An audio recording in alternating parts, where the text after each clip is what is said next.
Hello, everybody, and welcome to another Friday Night Comics. This is our 27th episode, and I got a fair amount to talk about today. Probably be a little shorter than usual. How's everybody doing? I see Della, Dark Resurrect, Random, Tall Person. How you guys doing? There's Shroom, Lesser. How you guys doing, man? Everybody doing okay? Everybody having a good day? I hope so. Had a busy day, and I'm kind of tired, even though I slept a lot today, but that's neither here nor there. For some reason, I'm really tired today. I think it's the heat. Currently in the middle of a thunderstorm. Oh, that sucks. Hey, Red Fun, how you doing? Hey, Evolved. Oh, some familiar faces in there. All right, cool. Remember to like, share, subscribe, all that crap. Oh, I forgot to do the shameless shilling. Getting ready to leave for work. Pfft, gross. You should become rich, so you don't have to do that. I find it best to marry into money, but you shouldn't really listen to me on that front since I'm single. Never been married. Hope your dentist. What's your dentist do, Cannibal? Stuck at work for 2.5 more hours. Well, hopefully we can make that go a little faster. There, got the shilling out of the way. All right. Well, let's look at some news and complain about it mostly. There's a lot of stupid crap going on, but a few interesting spots. Let's start with some not so bad stuff. Oops. Nope, wrong button. Don't end the broadcast. Don't leave the studio. Hey, old guy, how you doing? I'm doing all right. Just a little tired and sweaty. Got like 5 fans on me, so if you hear them in the background, nothing I can do about it because I don't like sweating while I'm sitting down doing nothing.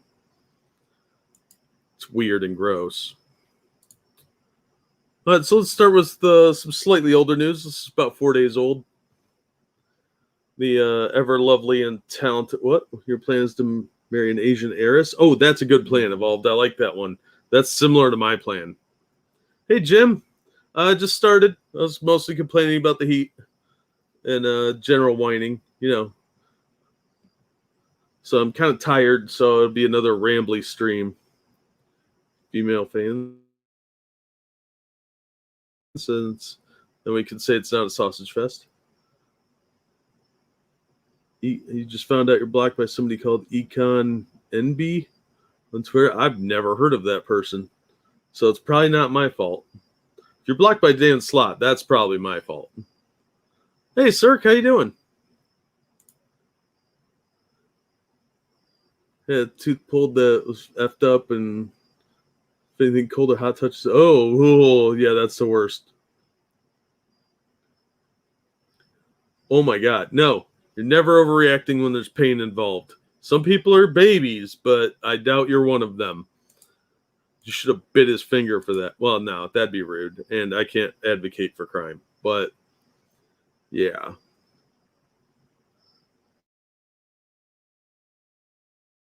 It's very warm in here. But it feels nicer with all the fans on. Oh, lovely invention. I could hug whoever invented the fan. They deserve a posthumous Nobel Prize. Let's talk about this Saucy Elizabeth Olsen. So pretty. Okay, Elizabeth Olsen praises Scarlett Johansson for being tough amid Disney lawsuit. It's from the Hollywood Reporter. Now, I've heard that Scarlett Johansson is forced into arbitration, but that's not the point here. We're talking about Pretty Girl, so not weird moonface lady.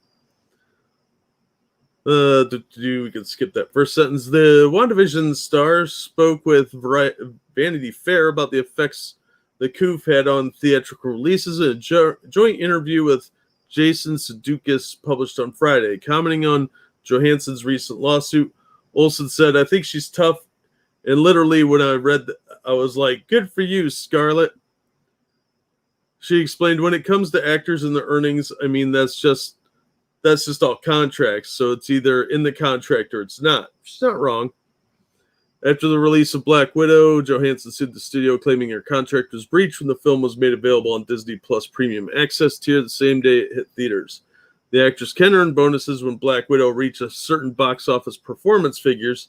In the lawsuit, Johansson's team claims Disney sacrificed the movie's box office potential to grow its streaming service. And I do agree with that. That's pretty shitty. If her contract was theatrical release, they are trying to shortchange her on the back end. Playing the original Quake. Oh, that's awesome.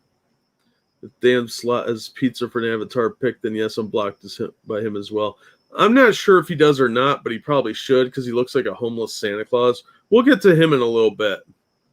Hey, Spittlebuggy, you didn't miss much. We just started. Lots of ages send their kid to Australia. I'm hoping. Yeah, save one for me, dude. A cute one.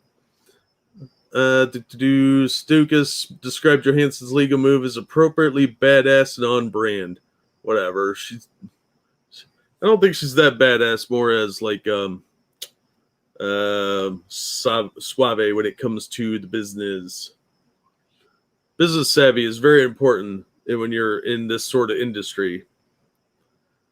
Olsen added that she's concerned about movies being released on streaming platforms because the change negatively affects small budget films. I would like to see art films in art house theaters, she said. And so I do worry about that and people having to keep those theaters alive. Yeah, that's actually a legitimate concern, especially because she came up in some more indie films, like a lot of actors. That's where a lot of actors get their break, is in lower production things. Then they have something on their resume. Then they can go get their SAG cards and get into real movies. And I'm a big fan of B movies, and I'd be really sad if a lot of those went away. But I do think it's going to be how it kind of used to be when studios owned theaters. Yeah, she's probably not wrong on that either. So far, Olsen and Guardians of the Galaxy Dave Bautista are the only two Marvel stars to respond to the lawsuit. Bautista did not publicly take a side. He tweeted, told them they should have made a Drax movie, but no. Nobody cares about Drax that much, dude. You think too highly of yourself. So Elizabeth Olsen is concerned about the contract aspect, and Scarlett Johansson is being fairly tough by taking a stand where most people want. And I think that's kind of what's got Disney nervous, is Scarlett Johansson is a big name and has a lot of money. And Elizabeth Olsen's pretty well off herself, but it's interesting to see some support from her. So this was from the Hollywood Reporter. Hey, Deckfish. Hey, Pete.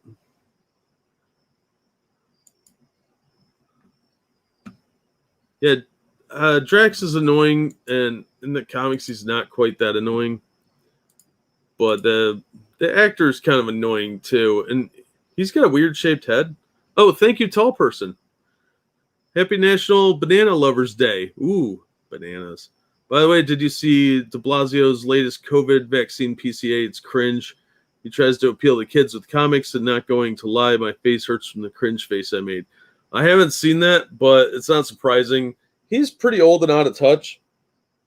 If he's trying to be all hip with the kids, I bet that's his daughter putting him up to that. But it always comes off as weird and creepy when old people do that. I'll have to check that out after the stream, but thanks, man. All right, so that's Elizabeth Olsen. Looking all hot. Mostly I wanted to cover that article because I think she's cute. Well, let's see what's on deck next. Let's talk about John Cleese. This is from Bounding Into Comics. This is also a few days old. Yeah. Oh, it totally sounds How Do You Do, Fellow Kids. Since most comic readers are middle-aged now, it would be How Do You Do, Middle-Aged People. John Cleese, star of Monty Python, of course, to host new documentary focusing on effects of cancel culture on comedy. For most people, this would be a career killer, but he's pretty well retired and, I would hope, financially stable. So it's nice to see somebody that's got guts standing up and saying enough is enough on this crap, and John Cleese is a good one to do that. Monty Python pushed a lot of envelopes in the 70s. Some of it you couldn't do now either because it was considered too risque. Like the Lumberjack song would be seen as homophobic. So for its time, it was incredibly edgy. And then it kind of became passe in the 90s and 2000s, and now it's back to being edgy. I wouldn't be surprised if we start seeing a lot of Monty Python sketches being forgotten about when it came to new releases and digital downloads. John Cleese announced on Monday he's currently working on a documentary for Channel 4, which focused on cancel culture and the effects this woke trend has on comedy. That's a look of indifference, isn't it? As per The Guardian's report, in the documentary titled Cancel Me, the comedian is expected to meet with a wide variety of his colleagues from the entertainment industry who claim to have been canceled for their actions or statements, as well as activists who have led opposition to various public figures. In an official statement, Cleese said, "I'm delighted to have a chance to find out on camera about all the aspects of so-called political correctness. There's so much I really don't understand, like how the impeccable idea of let's all be kind to people has been developed in some cases ad absurdum. I want to bring various reasonings out right out in the open so that people can be clear in their minds what they agree with and what they don't agree with and what they still can't make their mind up about." Oh my God, I can't read. Cleese is no stranger to the phenomenon, and that is cancel culture. In June 2020, for example, the comedian was critical of the BBC after the British broadcaster took down an episode of Fawlty Towers, a show that Cleese co-created and starred in back in the mid to late 70s because it contained racial slurs. At the time, the actor-comedian took his frustration to social media, writing, "I would have hoped that someone at the BBC would understand that there are two ways of making fun of human behavior. One is to attack it directly, the other is to have someone who is patently a figure of fun speak up on behalf of that behavior." Name-dropping the fictional racist character Alf Garnett, Cleese continued, "We laughed at Alf's reactionary views, thus we discredited them by laughing at him. Oh, but you can't do that anymore. The moral nags are not going to put up with comedy. They don't tend to understand it, and they get angry at everything." And then he goes on, "Of course, there were people, very stupid people, who said, 'Thank God someone is saying these things at last.' The actor explained, 'We laughed at those people too. Now they're taking decisions about BBC comedy.'" The Fawlty Towers episode that the BBC deemed it necessary to remove was The Germans, in which Major Gowan, played by Ballard Berkeley, utters racial slurs as he tells an anecdote to Basil Fawlty, played by Cleese. Eventually, the controversial Fawlty Towers episode was brought back, though a specific line of dialogue in question cut from the broadcast version by UK TV. That's the real danger of cancel culture, is they may not destroy what you love, but they will edit it. They will alter it. We've seen this with minor things like Back to the Future, where they switched a broadcast TV version from the 80s and 90s to the Netflix version, so that you saw a truncated version of the movie where minor changes were made, which makes you think you were wrong because you're just misremembering it, when really they did something to it. And that's going to be the same problem we have going forward with a lot of these shows that are just outright deleted. They're going to be edited for safety of other people's fifis. Yeah, it's always good to get physical media. I know a lot of people have drifted away from that, but at this point, it's probably the best way to protect your stuff. And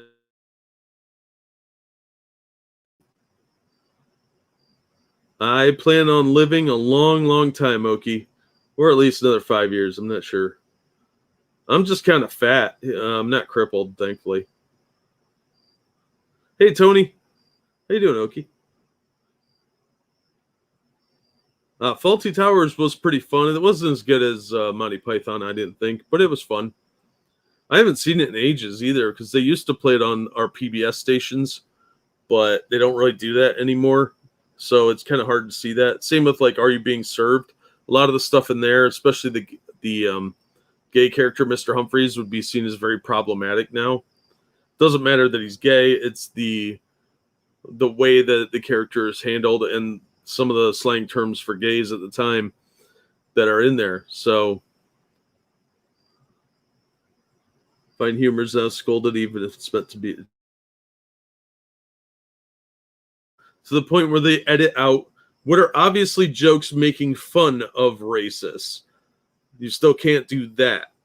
Like shows like what is it? Not Eight is Enough. The one with Archie Bunker. That show is deemed as inappropriate now too. Exactly. People will think it's a Mandela effect because they'll just mute a section, edit out a little 10-second bit, and you'll think it was you and not them. Oh yeah, it was still a good show. I liked Faulty Towers. I should track that down on DVD while I still can. Monty Python on screen here.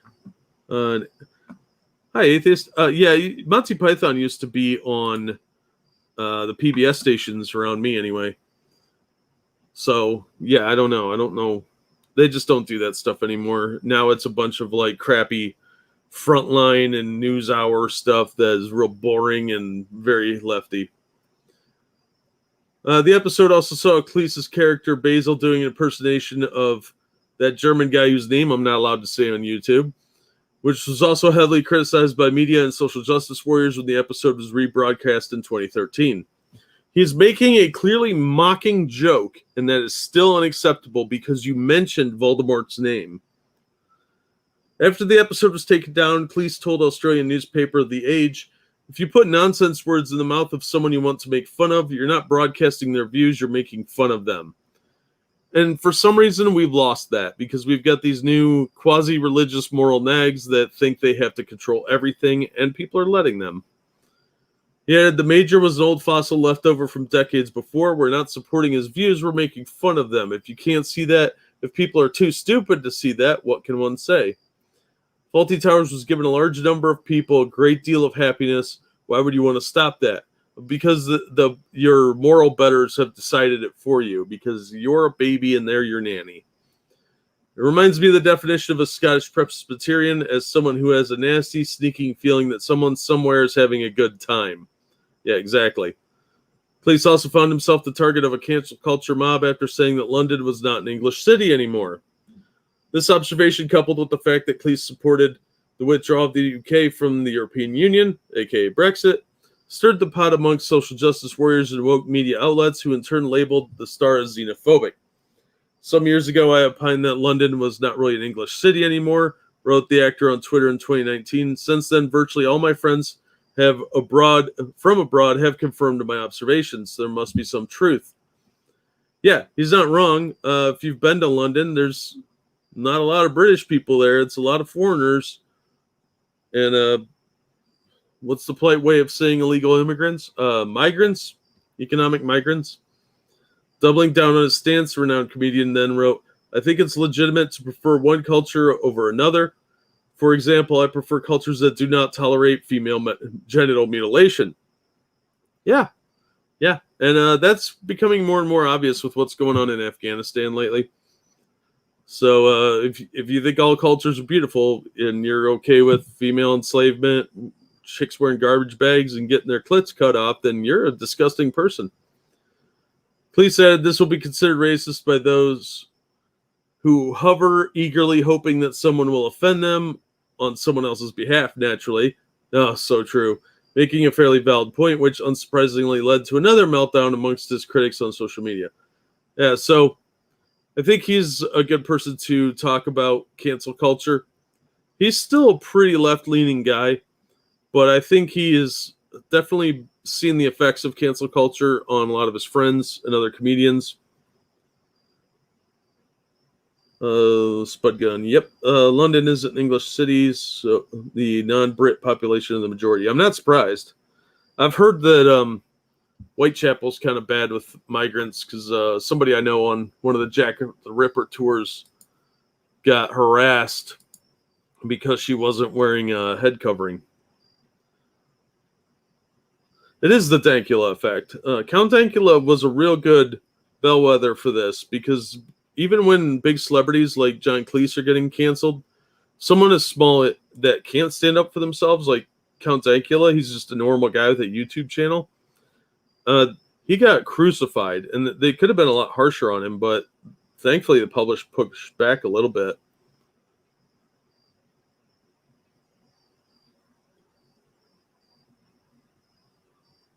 Oh, hey, Road Dog. John Cleese still loves the P out of the Irish because we joke back. Yeah, well, yeah. The Irish have to joke back. Can't let the fucking Brits have everything.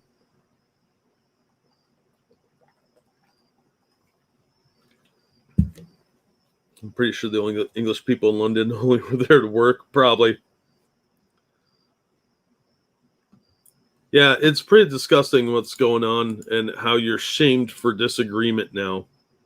So tolerant. So tolerant. All right, where's my mouse? Oh, there it is. All right.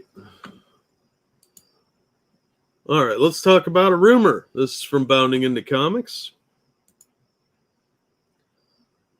I can't agree with that out loud, Deck, but I'm not saying you're wrong. Hey, nobody, how you doing? I think you came out to say this was Boggs. Yeah, won't surprise me. All right, so Harley Quinn isn't quite done filtering on the screen. Rumored DC and Warner Brothers developing live-action Harley Quinn show, because that's what you needed was more Harley Quinn. Oh, get another female character, seriously. They've just turned her into Girl Deadpool, and it's kind of annoying. Like, Margot Robbie's a decent actress, but there's a tolerance limit for how much of this can go on. John Cleese has no problem sending his fans after people disagree with him. Well, yeah, he might be a hypocrite, Ginger. He is a lefty, so you got to kind of watch them. I agree, Dark. In a new exclusive, Giant Freaking Robot claims that they've learned through their insiders' sources that a live-action TV series is in the works for Joker's now emancipated female sidekick. The outlet can't say for sure if Margot Robbie will be involved, but it's noted before that the Aussie runs the risk of being recast despite having said she's in the game for more outings. She's Australian? I guess I knew that. I don't know. Whatever. I don't care. It's a hot accent. In a recent edition of Beyond the Trailer, tipster Grace Randolph reported that Robbie's future hinged on the performance of the Suicide Squad, which didn't end up doing well as the studio had hoped. As for Harley Quinn, we already know that Warner Brothers and Margot Robbie, were planning to take a break with the character, Randolph said in a recent scoop. Is that Grace Randolph? Oh, she looks like a teacher I had once. Oh, wow. Okay, moving on. I told you I heard because they wanted to see how she was received here, and well, now they're starting to see. If she comes back, I do think there'll be changes with how she interprets the character. Giant Freaking Robot doesn't know if the series will spin off from the Suicide Squad or like the Peacemaker show involved James Gunn, though the director has said that Harley is a fun character for him to write. Yeah, it's a lazily, easy character. You just say stupid shit and have her running around killing people and making dumb little quips. It's not that complicated. And quite frankly, I thought the scenes with Harley were way too long in the Suicide Squad. Like Monkey said on Monkey in the Morning, it's like there was a different movie that those scenes were taken from and put in the Suicide Squad. I think Monkey's the one that said that. They are going to do a Black Canary thing, supposedly, Deckfish. But it's going to be the Black Canary from the Birds of Prey movie. Yeah, I fucking hate what happened. Oh, I didn't read that. Harley Quinn went from anti-hero to DC, and then the fucking chat jumps to DC Thought. Yeah, you're not wrong, James. Hi.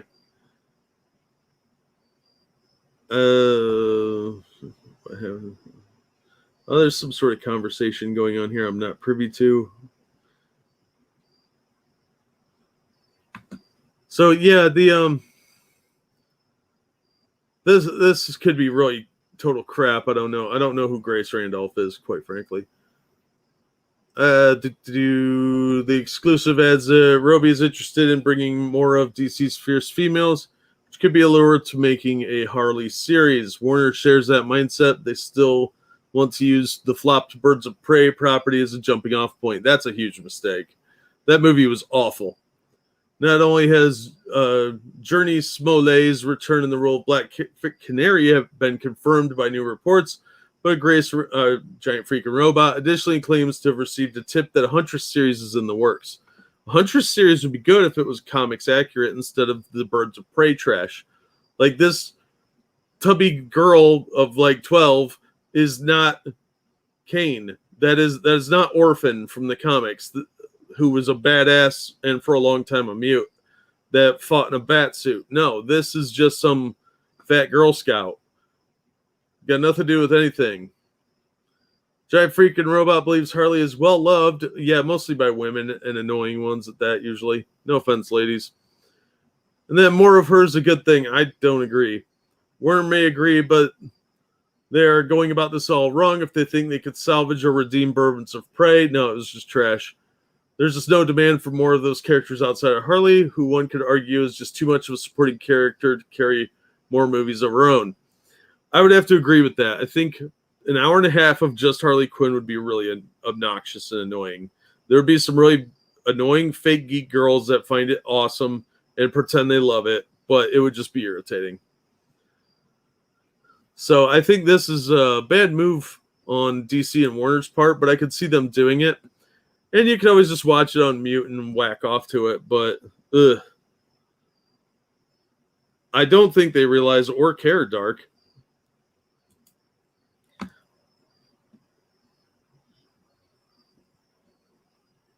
She's written a couple of comics in X-Men, Justice League.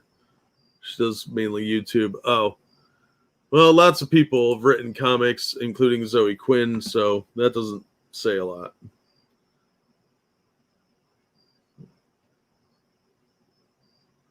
All right, let me catch up with the chat a little bit here.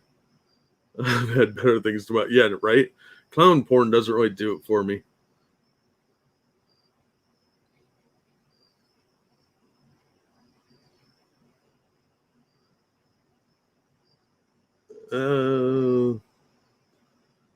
Some sort of argument in chat. Looks like, hey, gamer. Poison Ivy needs some screen time. Yeah, unfortunately, they're too lazy to do good stories. Now it's just lesbians because everybody's gay now. That's true, Random. Grisella put me in his Lords of the Night comic, which was awesome of him.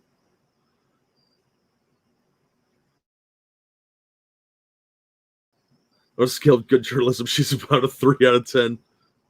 Yeah, there are some great characters that deserve shows way before Harley Quinn.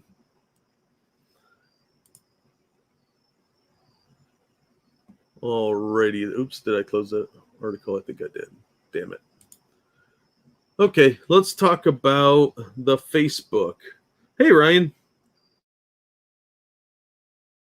Is doing well. I fed him earlier.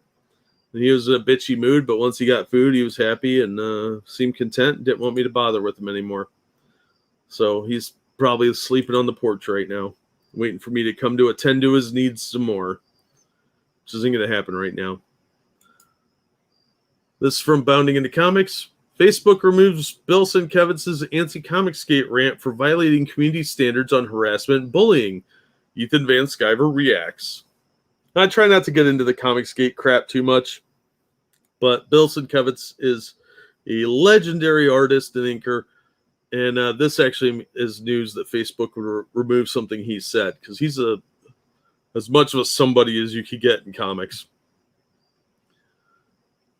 Artist Bill Sienkiewicz, known for his work on Marvel Comics' Moon Knight, New Mutants, and Electro Assassin, recently revealed that his 2018 anti-Comicsgate rant was removed from Facebook for violating the company's community standards on harassment and bullying. Clean your briefcase, dude. Look at all that shit. Wow. Why do you have glue in there? That's weird. This looks like it's at a convention. What do you need all this crap for? So Kevin's posted the rant on Facebook back in August 2018. That would have been about the height of Comicsgate. It began to comic skaters, but also to general friends and colleagues in arms.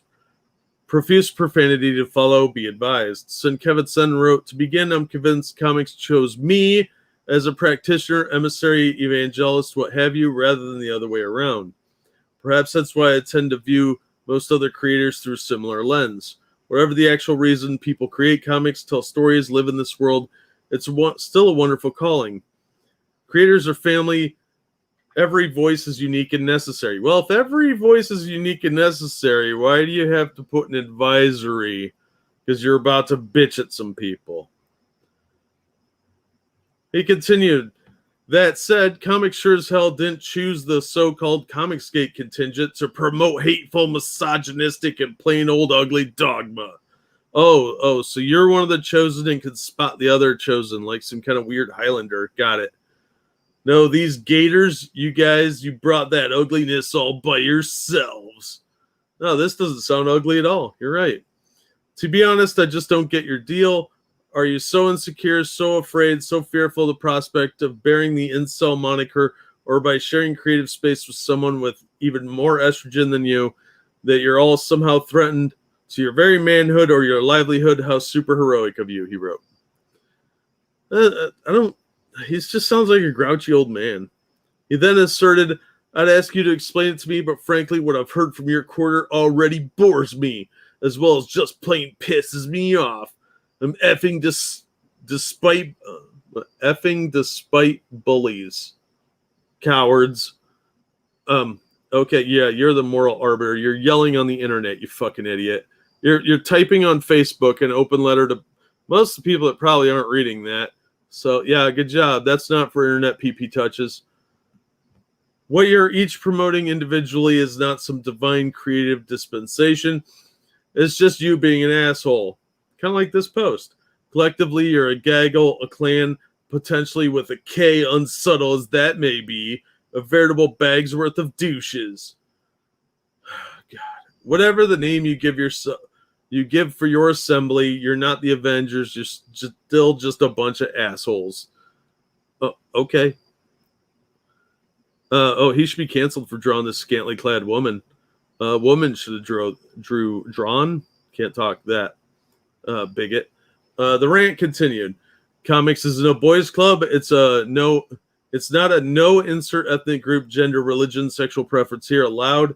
It's a club, meeting place, a forum for creators of all stripes. That you didn't need a period. Of all stripes is not a sentence. That shouldn't have been okay. Like a real life legion of superheroes or Justice League, only with pen and ink, paper, Kintox, and laptops, and ... All right. I don't remember anybody saying that brown people or women or Jews or anything couldn't be allowed in Comicsgate. Maybe recently, but not back in 2018. Stop being the creepy racist, misogynist uncles showing up at reunions and pissing in the punch bowl to disapprove your... Oh my God, I'm bored of this already. He just rambles on like a creepy old man. Look at the size of this babbling nonsense. Jesus. He concluded the medium didn't call on you to be the best version of assholes you could be. Oh, well, apparently it called on you to do that. Neither did we. Knock it off. Either step up or step off. You're a little old to be talking like that.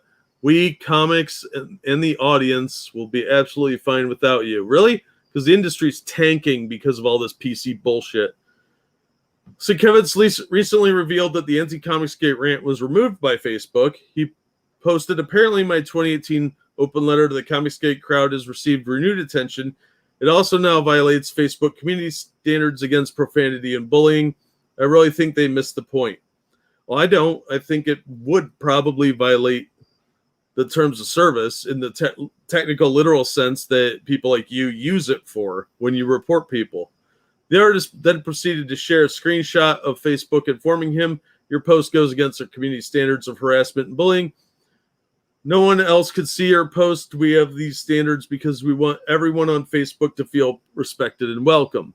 Oh, well, he doesn't, obviously. Prominent member of Comicsgate and the creator of Cyberfrog, Ethan Van Sciver, reacted to Facebook's removal of Kevin's rant on Twitter. Van Sciver wrote, one of the saddest aspects of becoming #Comicsgate and having my eyes open to the nature of cancel culture and what we had happened to my beloved comic industry was discovering how desperate and low IQ so many of my peers were. How could such gifted people be this ugly inside? Because talented people tend to be very, very weird and often narcissistic and arrogant. He continued, one in particular, a man who created so many wondrous, strange images, Bill Sienkiewicz, has become so deranged with low-brow leftist politics that he seemed to be seething with bovine, stupid hatred for transitory political figures or Fox News hosts. He seemed possessed. And it goes on. I'm already bored with all these guys bitching at each other. Look, I'm not exactly a Van Sciver supporter or a Sienkiewicz supporter. Sienkiewicz is a loudmouth bigot in his own way. He hates anybody that supported Trump and deems them to be racist bigots just based on what he hears on the internet. I'm not sure his source material for all these things that he's saying. And Van Sciver reacting is kind of what Van Sciver does. Too much time on his hands and drinking, and probably drinking. Yeesh. Yeah, wouldn't be surprised. That sounded like a drunken rant by an old man. A bitter, lonely old man. And that seems to be a theme these days with a lot of these comic creators, is they're angry at something. I don't know what, but they seem to be angry at their life. Make comics that sell manga, anime, and Comicsgate near fine. Appears that many inside the comic book industry have never read comic books. You're not wrong. Sadly, that's very accurate. It's disappointing. Yeah, it's hard to say, Ryan. It wouldn't surprise me if he was talking to some girl.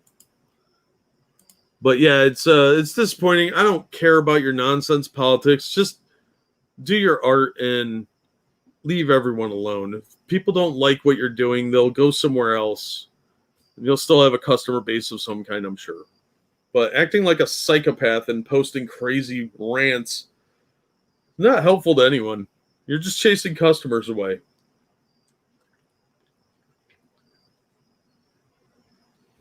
Excuse me 1 second. I need to grab something to drink.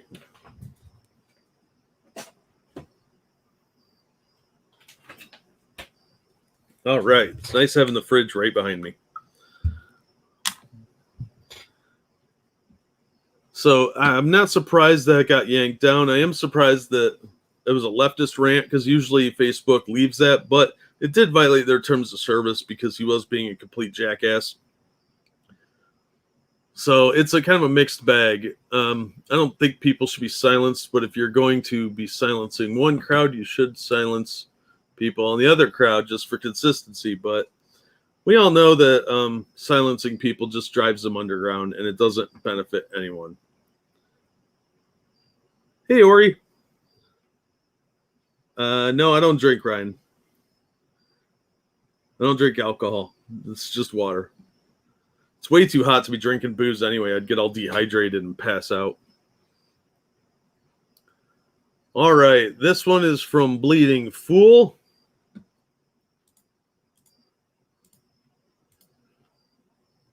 Phase Bore, theme of the Marvels film to be pain and trauma. So we got Resting Bitch Face, Monica Rambeau, and Kamala Khan. According to filmmaker Nia DaCosta, the Marvels would be far from an escapist comic book adaptation with the superheroic antics being used to confront important concerns. Nope. DaCosta has indicated the Marvels will tackle many of the same topics as the upcoming horror sequel Candyman, including racism, pain, and trauma. Because that's what we don't get enough of. Yeah, drink one for me, Pete. Ours are theirs. Yes. They're going to say it's for them, but it's really for us. Yes, random. Oh, it is great, man. It really is evolved. While the Marvels and Candyman may appear to have nothing in common at first glance, DaCosta insists that the two films have a lot in common. While the filmmaker trying to employ both the horror and comic book movie genres to address difficult current issues. Because that's what people want when they go to see movies. topical politics. That'll help the movie age so well. This is just content. This isn't a film. Movies are meant to be consumed and reconsumed. That's how they make their money. This dates it horribly. Despite the fact that there are two very different productions, DaCosta has definitely found a way to address problems that she believes are essential inside the Marvel Cinematic Universe's frequent lighthearted attitude. Nia DaCosta recently discussed the amount of creative freedom she has on the MCU sequel, The Marvels, complimenting Marvel Studios for allowing her to make the picture she wants while making it part of such a massive brand. Oh, tanking it. Good job, yeah. Marvels will feature Brie Larson returning to the role of Captain Marvel, Carol Danvers. The logline reads, in the film, she'll be joined by Teyonah Parris, who was first introduced as an adult Monica Rambeau in Marvel Studios' WandaVision, along with Iman Vellani, who will appear as Miss Marvel in the upcoming Disney Plus series of the same name. Prepare to experience it and fly higher, further, and faster with the film directed by Nia DaCosta. WandaVision star Teyonah Parris will reprise her role as Monica Rambeau in the sequel, with the actress recently offering some insight into working under the direction of DaCosta. I just love her point of view, Parris says. I love her sensibilities, her visual sensibilities. She's so smart. I was excited to work with her then, and then when I heard about the Marvels, I mean, it's history. She's making history. She's amazing, and I can't wait for the world to see all the awesomeness that is Nia DaCosta. Nobody ever forced her to say that. Iman Vellani will star alongside. I don't care. She's a Jersey City fan of Marvel. Later gained shape-shifting powers. There's talk that she's not going to have the shape-shifting stupid powers. So we'll see. I don't know. That's a dumb superpower for a teenage girl to have. Like, oh, yeah, I want to look hideous and weird. That's just what every girl wants. Like, I don't have a problem with the casting choices. I think was a horrible actress in that movie. I've seen her in other stuff, and she can be a decent actress, but she was a block of wood in that film, and it was a shit movie. This movie sounds like it's going to be shit even more, and it's probably full of racism jokes or commentaries, pain and trauma. That's almost always what they're talking about, is the institutional slavery and immigration and being a stuck-up white bitch. So this is going to be a trash fest. I have no interest in it. Monica Rambeau, never heard of her. She was the she was the second Captain Marvel after Marvel in the comics. And she later took the name Photon. She was in the WandaVision show. She was an okay actress for the part. Yeah, she was the 80s Captain Marvel after Marvel died.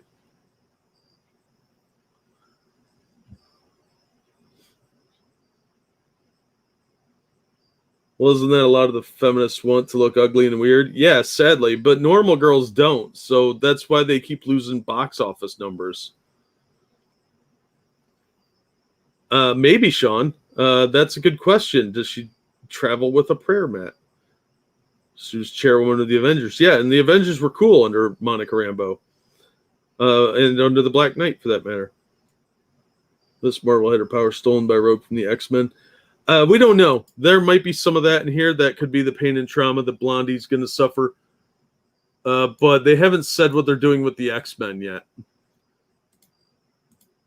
It wouldn't surprise me if they do that storyline, but it's hard to say. Yeah, she was put in a coma, and basically most of Rogue's powers were stolen from Captain Marvel, or Miss Marvel at the time. I still think she should have stayed with Miss Marvel or Warbird. She's going to have a Rogue time of it. Let's see what you did there. All right, let's talk about a band I don't care about. And this comes from Variety. Insane Clown Posse announces farewell tour due to Violent J's heart issues. I think he was the fat one. He looks skinnier here. Maybe he had a heart attack or something. Insane Clown Posse announced its 2022 tour will be the duo's last, as Violent J revealed his serious heart issues. During the gathering of the Juggalos over the weekend at Legend Valley in Thornville, Ohio, that's where they've been having their Juggalo Fest since Indiana kicked them out. Violent J said that while Insane Clown Posse will retire from touring, he and Shaggy 2 Dope will still perform at one-off shows each month and will continue to release new music. I want to make it clear, making music is not affected in any way, shape, or form by anything going on with Shaggy or myself health-wise, the 49-year-old rapper said, revealing that he started feeling winded during the 40-foot walk from his house to the studio. Wow. Violent J said, we went to the hospital to see what's going on. They did an ultrasound. The lady who was looking at my heart, we could tell she was tripping about something, but she wasn't a doctor. The doctors were all tied up upstairs in the hospital, understandably. She told me, they want you to go straight home, get into bed. They'll call you first thing in the morning. So if the nurse thought it looked weird, it probably was pretty obviously something wrong, and they probably should have looked at him right then. Trippy will be disappointed. Stop eating nose candy, then you won't have heart issues, moron. Well, yeah, there's that too. But he was a pretty hefty dude, as I recall. I saw their movie, and it was really dumb. But it was a fun B movie. Just it was stupid and over the top. I don't blame them for making a crappy film. It was probably supposed to be crappy. But I don't get the whole Juggalo thing. So, yeah, I don't know anything about this, but I think this dude's lost a lot of weight. The rapper added, they called before the birds even woke up and fucking told me to go to the hospital. They took me in the back and shit. And basically, they just came out and told me I have heart failure. That scared the shit out of me. Yeah, no duh, dude. Violent J has said he has since gotten various procedures for atrial fibrillation, which is defined as a irregular heartbeat that can lead to blood clots, stroke, heart failure, and other cardiovascular complications. Their plans include to hit the U.S., Europe, Canada, and Australia next year. Yeah, that's great to do with a heart condition. The duo also announced their next show will take place in September, and their album will come out on Halloween.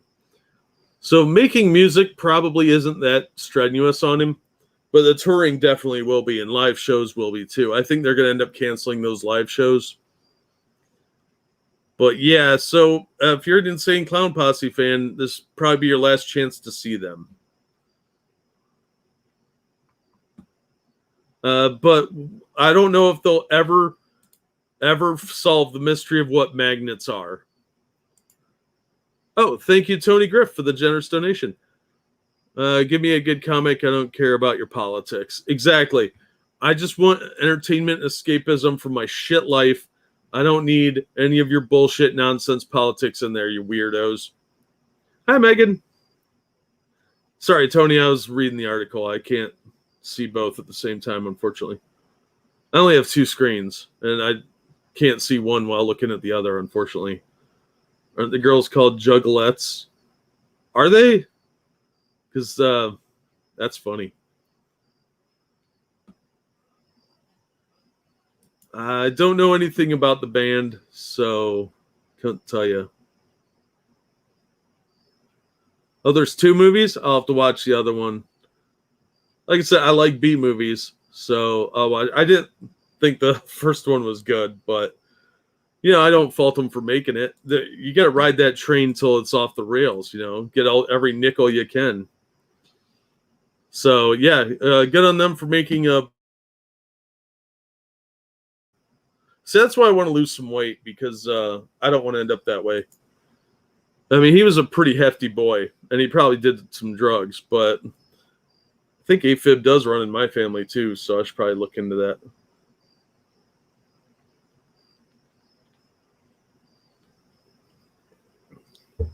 Exactly, nobody. And sometimes by the time the product comes out, it's already dated.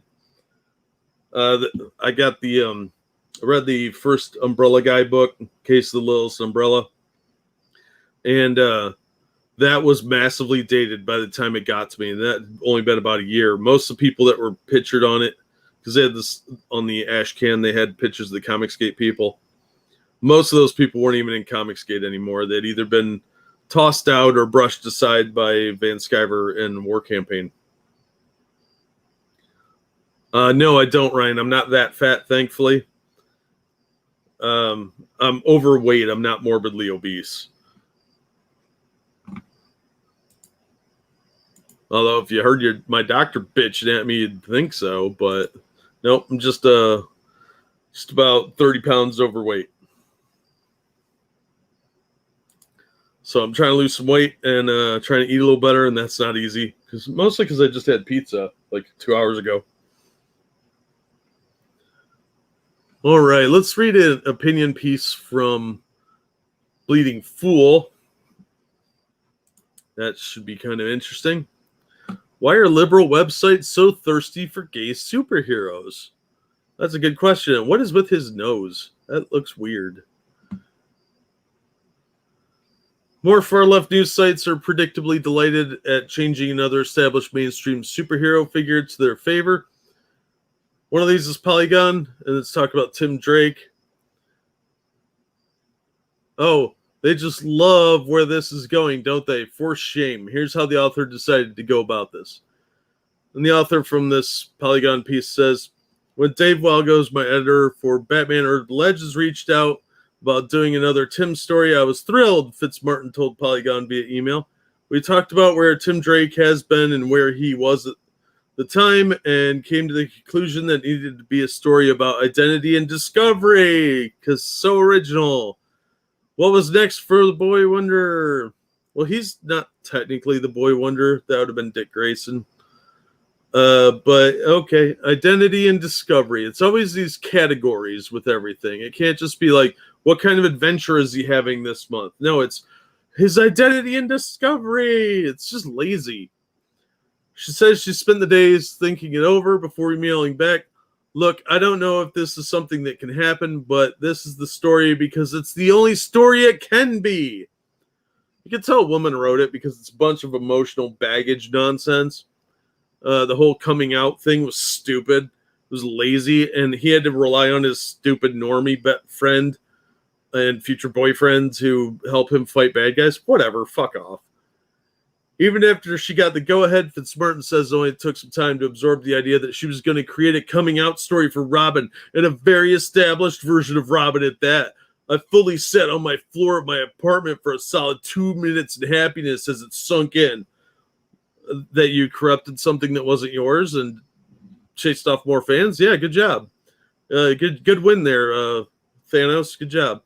Ultimately, this wouldn't have happened without champions at DC like Dave and Jim and James Tynion IV. Yeah, James Tynion IV could go fuck himself too.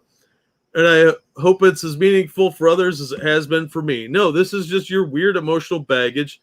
Look, oh, I'm so quirky face. Look at my big eyes, my little quirky mouth. Oh, I'm so quirky. Ugh, God, get a personality. How interesting they couldn't think of doing this with an original creation. Of course not. They have to corrupt everything because nobody wants an original creation that's boring and stupid. This Fitzmartin can't be very talented then, but it's only so common today to find out a lot of extremely untalented scribes plying their trades in a plummeting industry. That's true. No less disgusting is how the site describes Tim as a character who's uncertain how to be Robin anymore, when it's editors, writers, and artists who don't know how to craft a story for any character anymore. That's a good point. As I've noted before, one of the problems today is how serious issues like Islamic terrorism are virtually banned from focus in mainstream, and to be sure, from independents as well. Even pro-Israeli views are banned. That's true. Yet depicting LGBT practice in entirely positive terms is allowed. By contrast, negative views are not. Unless we forget, as the Muslim Miss Marvel stories demonstrate, Islam can only be depicted positively too. Yeah, we're not going to see a story of Miss Marvel going over to Afghanistan and seeing what the Taliban actually do to women. Oh, no, that'll never happen. It's just the glorious beauty of diversity. Oh, have fun, TOS. Oh, congratulations, man, on the loss of poundage. I'm hoping to do some of that myself. Greatest superhero adventure of all time. Yeah, you're not wrong, Pete. That's exactly what they think. It's lazy. It's very, very lazy. The article went on. Kate Kane is the most prominent, canonically queer member of the sprawling Bat family. She debuted as Batwoman in 2006 in the she debuted back in the 50s. This iteration of her where she's gay is from 2006. And the company's year-long weekly TV-style Series 52, which was crap, and immediately garnered shock headlines. Why? It wasn't that shocking then. It was just, okay, she's gay, because she was actually a crafted character. Even though she ultimately had a fairly minor role, Gotham City has slowly become a much queerer place since her introduction. Yeah, because they're turning everybody gay. The population of the comic universes for DC and Marvel that's gay has got to be at least 50%. But mostly with villains and secondary characters. No, that's not exactly true. The subtext of Harley Quinn and Poison Ivy was finally allowed to be the text in the early 2010s. There was no subtext before that. They just made it that way. And people are looking for so-called queer coding. And that's more fanfic nonsense. Before she nearly married Batman, Catwoman briefly had a girlfriend. Midnighter became a reoccurring supporting character in Nightwing stories. Midnighter was gay a long, long time ago, in the early 2000s. So fuck off with that nonsense. Police detectives Renee Montoya and Maggie Sawyer, the young vigilante Bluebird and Harper Row, flitted in and out of continuity. Even they weren't gay originally, so that's two more characters that were transitioned or brainwashed, depending if Jean Grey's floating around. No mention that Montoya wasn't established as a lesbian when she first appeared in the early 90s, and it wasn't until Greg Rucka penned Gotham Central in 2003 that all of a sudden she was retconned into one. Rucka, to my knowledge, never apologized for this shameless path. Why would he? Nor the publisher for allowing it. Why? They don't care. They don't give a shit about any of this. Let's skip down a little ways. Look at these soft colors, this effeminate look on everybody's faces. This, oh, look at me, I could be a pretty girl.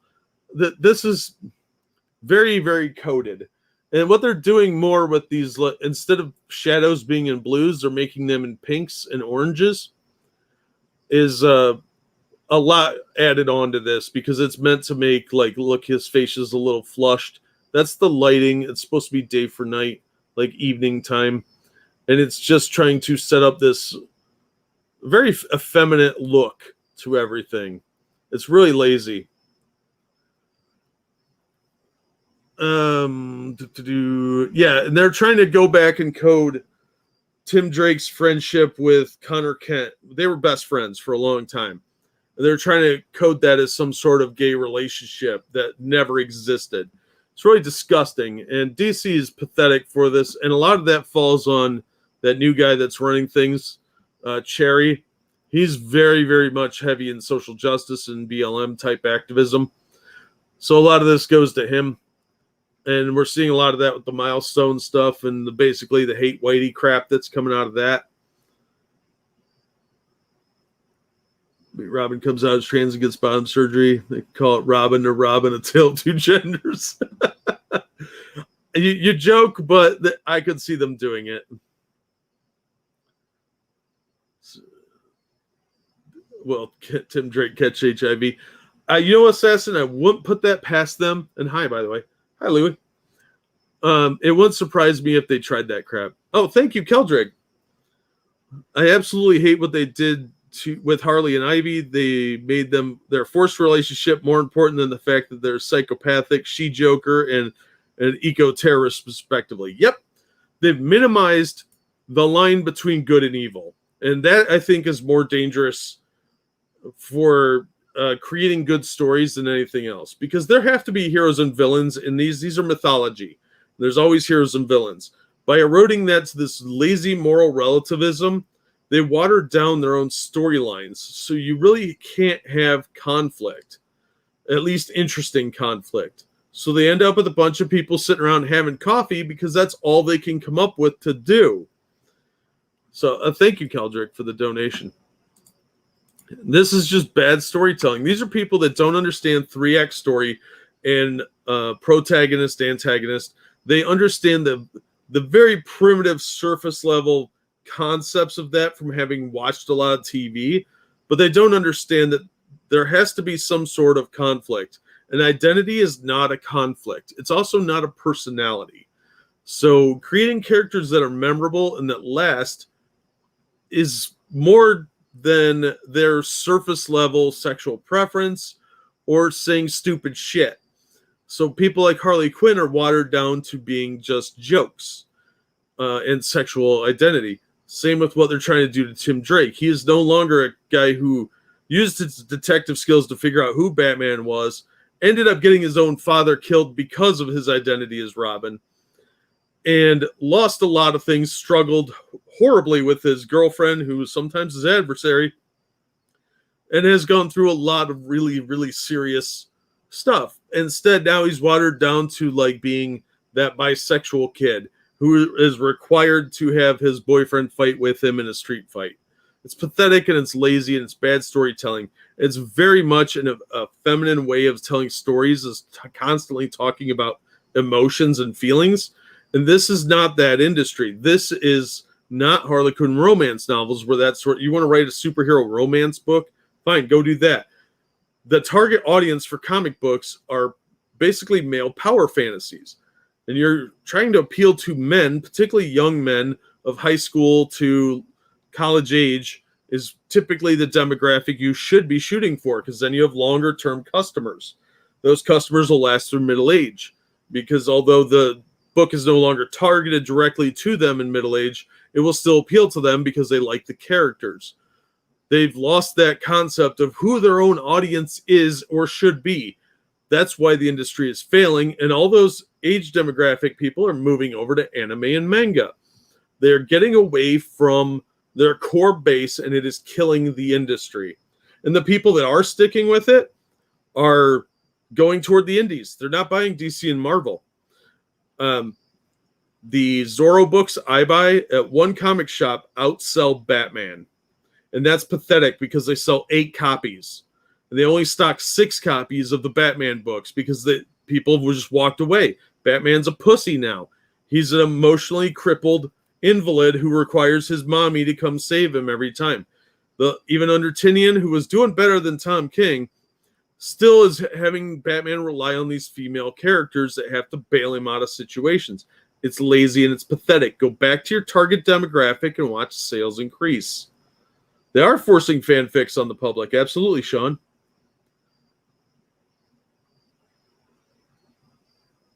Yeah, Louis, they've changed best friends into relationships because a lot of these writers are weirdos who don't have best friends. If they're lucky, they've got a couple of kind of fair weather friends that are with them if they have the right politics, but they don't have best friends. So they equate them as being the same thing. Oh, you go out and hang out with this person all the time. You couldn't possibly just be friends. You must be banging. That's an incredibly horrible way to look at the world. It's very a very twisted view of reality. It's very, very sad. Yeah, they absolutely have to be gay now. You can't just have friends. It's really sad and very, very skewed logic and perception. And I find it very troubling that more people seem to have this kind of mindset. Because you see a lot of it with really progressive people, especially from the Pacific Northwest, where a shocking amount of comic book creatives live in like that Portland, Seattle areas. Loved her in the Arkham games, but she can't carry a comic film on her own. You're not wrong, Tony. She's an interesting side character that is more for comic relief. And characters like Harley can't stand on their own for long periods of time, and the sales have reflected that. People get bored with it. Friends to them are found on Facebook and Instagram. You're not wrong.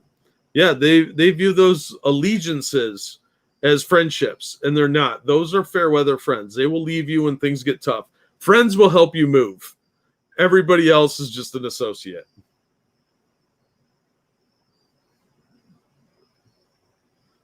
She's awesome in Arkham games. I agree. Yep.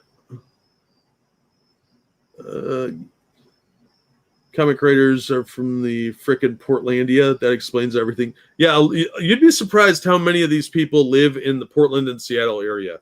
It's amazing. That's why I call it the Portland hero haircut when they have the side of the head shaved, because that comes right out of the Pacific Northwest where a lot of these losers live. Now, local gaming comic stores replaced the new release section with new manga titles and trade paperbacks. I'm not surprised. Owner actually told someone that anything Marvel DC has to be prepaid. Yeah, I don't blame him. I don't blame him at all, because a lot of it's trash. That's why I've cut way back. I used to be a big DC fan in the 90s, and Marvel back in the 80s to mid 90s was great, but they've been really going downhill fast since about 2007 on both fronts. Friends will help you hide the body. No, because you don't want to implicate your friends, and they're going to have plausible deniability.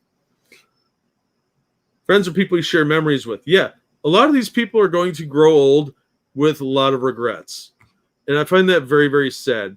Like this lady's statements about having to do a story on identity and discovery, that's all she can do. She can't make this into an interesting story any other way. It has to be one about identity and discovery. She's probably not talented enough to come up with a 3-arc story where it's just Robin beating the crap out of some bad guys.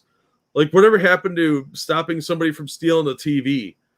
And maybe that leads them into stumbling upon a ring led by Black Mask or something where they're fencing TVs, or they're using the TVs to start an alien invasion or something.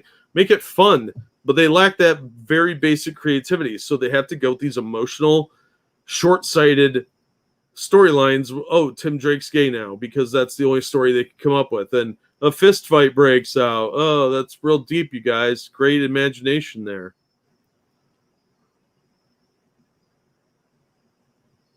You're not wrong, Ryan.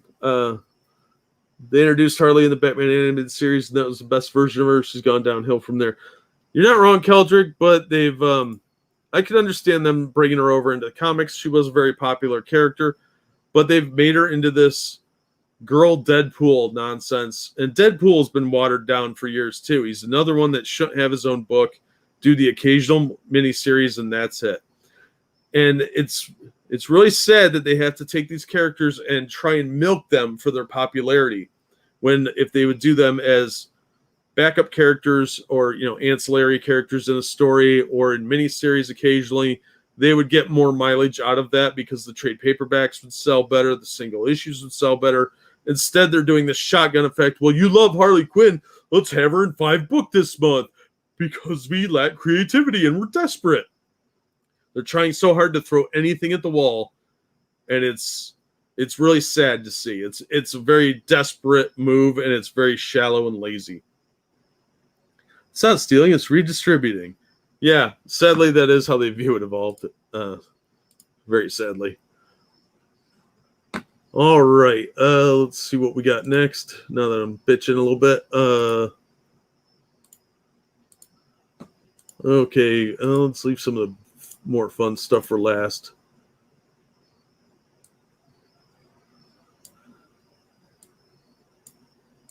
All right, let's talk about babies. Oh, wait, what's this? Deadpool's just Ambush Bug ripoff? You're not wrong. You're not wrong at all. Ambush Bug and, well, he's probably an Impossible Man ripoff, and Impossible Man is an Ambush Bug ripoff. So you're not wrong. Plus, he was actually way cooler early on, but now he's just a lazy joke. Yeah, Gwenpool's stupid too. See, that's the thing. We need a girl version of Deadpool because we lack creativity. And that's really where a lot of this started from, was the laziness that they got into with things like Gwenpool, where it was just throw whatever out there. Nobody cares. I can't agree with that, Kyle, but I'm not agreeing with it. Yeah, Louis, I've read that too, and it doesn't surprise me. A lot of the hardcore feminists, as they reach past their sell-by date on the eggs that have turned to powder in their system, they've come to regret a lot of the things they've done. Yeah, Oki. He was a DC character. He was funny. No, we're not talking about Snack Time, Ryan. But yeah, a lot of the aging feminists admit that they were selling a bill of goods, and they've come to regret a lot of their choices because now they're older and nobody is around. They don't have kids. They're alone, and more often than not, they're very sad people. And that bitterness is usually replaced with depression. And I think we're going to see a lot of that with my generation and the subsequent generation, because a lot of guys are staying single because why bother?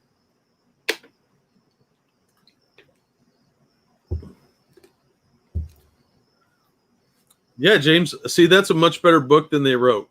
So they can't even write simple, fun stories like that. They've got to make it stupid.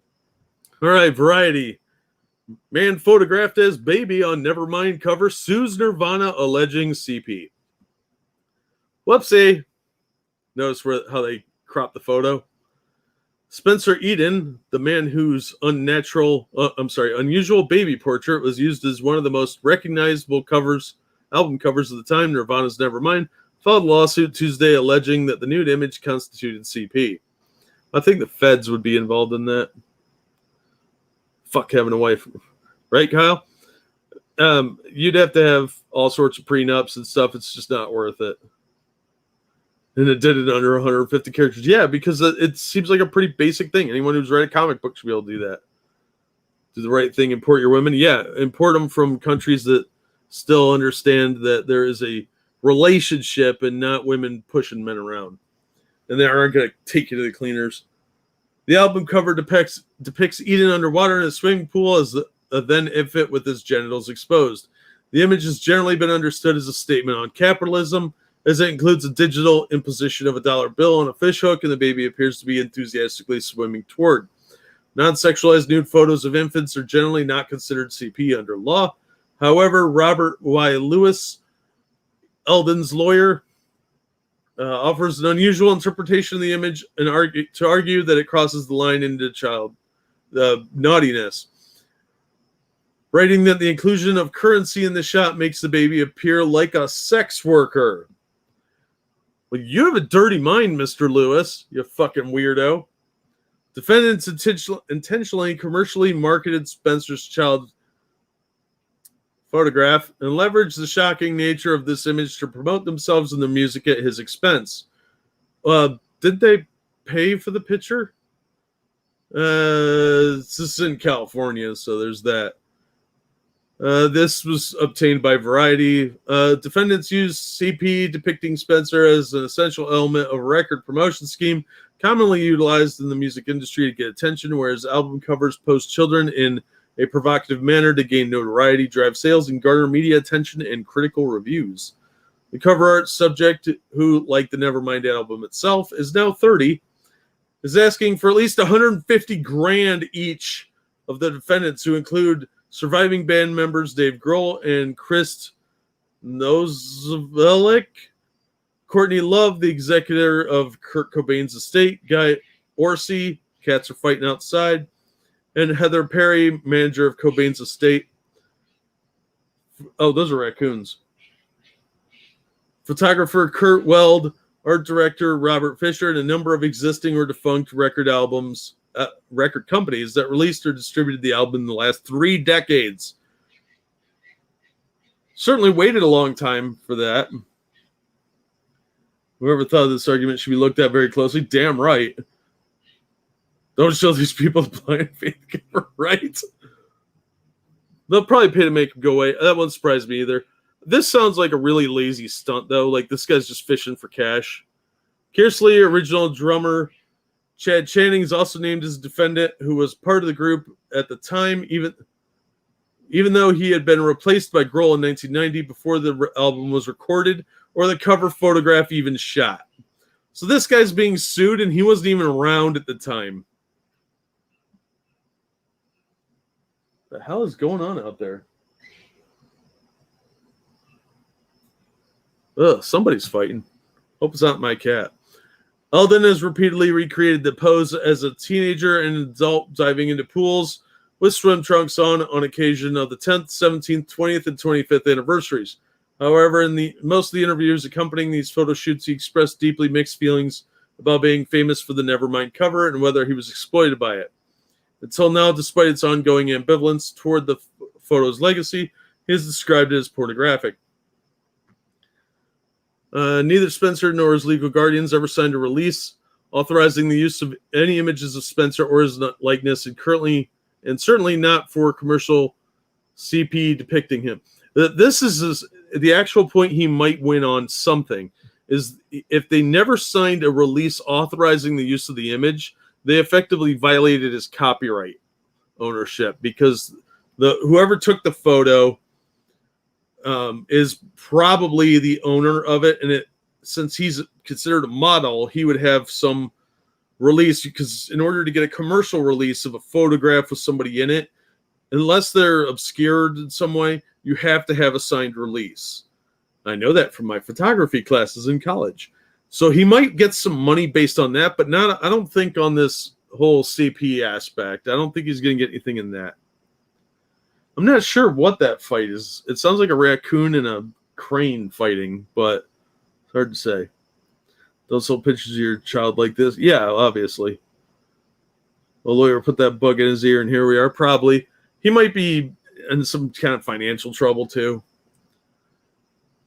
The filing references some famous or infamous moments in art history. This is a very famous cover because it was a little bit controversial at the time. Let's see. Yeah, he was 4 months old, and it became a really iconic image. It's cool but weird to be a part of something so important that I don't even remember. Yeah, my 20s were like that.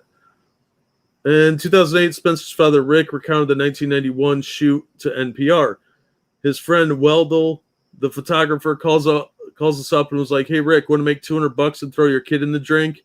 The father recalled, I was like, "What's up?" And he's like, "Well, I'm shooting kids all this week." That sounds horrifying. "Why don't you meet me at the Rose Bowl Aquatic Center, throw your kid in the drink? We just had a big party at the pool and no one had any idea what was going on." Well, you're a moron then. The NPR, they really only have a lawsuit against the photographer and maybe one of the record companies for using, because if he didn't sign a release for that photographer shouldn't have used the image. So, yeah, they probably could sue the photographer for sure, and then sue the record label, and the label or the company, whoever took the photo from him, could go back and sue the photographer as well. The NPR story went on to say the family didn't think more of it until 3 months later when they saw a 9x9 blow-up of the cover on Tower Records wall on Sunset Boulevard. 2 months later, the article said Geffen Records sent 1-year-old Spencer Eldon a platinum album and a teddy bear. Whoop-de-fucking-do. That photographer made thousands off this, if not $1 million. Says the lawsuit, Weldell took a series of sexually explicit nude photographs of Spencer to ensure the album cover would trigger a visceral sexual response from the viewer. Yeah, they probably could go after him for that, but I don't think they're getting anyone else. Weldell activated Spencer's gag reflex before throwing him underwater and poses highlighting an that's fucked up. Fisher purchased fish hooks from a bait and tackle shop to add to the scene. At least one or more film cartridges were exposed in a short period of time, which included at least 40 or 50 different images of Spencer. Cobain chose the image depicting Spencer like a sex worker grabbing for a dollar bill that is positioned dangling from a fish hook in front of his nude body with his wiener explicitly displayed. You actually can't say this word too many times on here without getting in trouble, so got to be careful. Yeah, I don't think he's got a real terribly good lawsuit against the band itself. He has a better case against the photographer. That's where I'm at with Adoki. Mother would have to have been paid and signed off on this as the adult. Yeah, one of the parents should have signed a release. If they didn't, this lawsuit is going to go ahead against the photographer. Probably not the band. Maybe the record label. But I don't think he's got a case against the band itself, because they're just presented with the stuff and they assume the photographer's done his job. They can claim that they had hired the photographer. They assumed he did his job. Heard that's past statute of limitations. That's why I think they're going with the CP angle, because in California you get like I think 30 to 50 years on CP, and they'll probably get it into federal court anyway. The parents did accept payment, but you can accept payment and still not sign the release, and then you will still lose in court as the photographer. That's why you have to have everything covered. So, yeah, he gave him $200, and I wouldn't have admitted to that if I was the dad, because he could have just ignored that. But I'm not a shady scumbag, so yeah, I don't know. I think he'll probably get some kind of settlement out of the record label and maybe the photographer. The photographer could be in trouble for CP if there was some sort of actual sexual depiction there, or they could prove he took pictures of other naked kids and was like a weirdo or something. But I don't think that's the angle that's going to succeed there.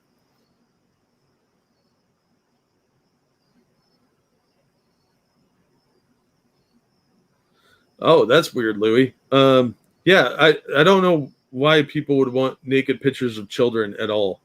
But yeah, it does kind of remind me of that too. I forgot about that. I haven't listened to Marilyn Manson in a long time. But yeah, good point. Yeah, I think, like I said, the guy's probably got a suit against the photographer and the record label. Suing the individual members of the band is a nothing burger. The kid probably just needs money. He's 30 years old. I don't know what he's done with his life, but hopefully it's something more than this. Did Glitter have a comment? I don't know. I don't want to know. All right, let's go back over to Bleeding Fool for a minute. Over here, Marvel creator disagreed with publisher's focus, jumped into crowdfunding. I know you're wondering, who's this guy? Beats me. Here's some of his inking work. He's an inker. The Nottingham Post interviewed inker and artist Rich Perota, who's now living in the UK after having once lived in New York back in the US. Well, he's probably saving an ass load of money then. And he told the paper, I was an inker at Marvel, the person who pens ink over the pencil art. Yeah, that's an inker. Effectively, what you do is fortify a 2D drawing to make it 3D with a pop and polishing. That's a glorified way of saying I trace it with ink. Some inkers do what he described. I don't think he did. I did that for 10 years and worked on titles like Avengers, Deadpool, Wolverine, and the old Captain Marvel. I didn't really agree with the direction Marvel was moving towards with a focus on the movies. I'm glad somebody realized pretty early what went wrong with Marvel. Everybody should have seen it coming over 2 decades ago. And now we have a situation where the movies were prioritized over the source material, coming almost entirely at the expense of the illustrated adventures on paper. Of course, if recent developments are any indication, then like various other fads, even comic adaptations are declining in success and popularity. If dramas putting actors' talent to the forefront and less emphasis on special effects could make a comeback now, that'd be a blessing. I'm not sure which older Captain Marvel he means, and must assume it's either Marvel or the 90s son Janice Vell. But there was once a time when Marvel didn't erase the original history like they are now. Clearly lacking confidence, Carol Danvers can hold her own in a role she didn't inherit organically and has suffered poor writing and art in the past decade since it happened. That's the original Captain Marvel in his original uniform. Now Perota living in Britain, he's getting into the independent scene. Since moving to Nottingham, Perota has said he's already a big fan of local comic shop Page 45, and he was chuffed to find that those running the store were staunch indie comic fans. Perota, now 53, added, I started doing my own stuff on the indie circuit to get my penciling up to scratch. I did really well for a number of years. About a year and a half ago, I decided I wanted to publish my own comic where I did the whole thing, the lettering, the drawing, and the inking. I got it going through a Kickstarter fundraising campaign with some other fans of my work, and that's what I'm predominantly working on today. I'm especially proud of my own graphic novel, Incantessi. It's about a ballet dancer who's extremely powerful and can wield cosmic forces. And she can prance across the stage. The character is inspired by a friend of mine, I don't care, who's an actress from Italy, I don't care. She asked me to draw her as a sorceress, and from there the character came to me like a bolt of lightning. I was struggling with the characters before. Well, you're not trying real hard. So yeah, he jumped ship at Marvel back in the early 2000s, it looks like, from these covers. This is early 2000s art. So he saw what was coming in the lazy way that things are going. So good for him for jumping ship. It does sound like a Marxist haven. And there's probably an evil sheriff there. Sorry, I missed that fell flat. Sorry, I missed what you said, Pete.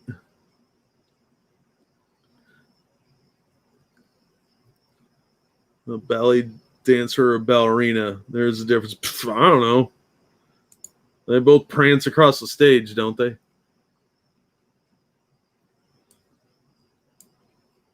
All right, let me get that article out of the way. Remember when we were talking about Jake Gyllenhaal and how he might be kind of stinky because he doesn't seem to want to shower a lot because of his loofah sponge or some crap? Yeah, don't forget to like the stream. Thank you, Mr. Costin. Ballet dancers are the males. Oh, well, if there's a male ballet dancer named Sophia, it's probably the case.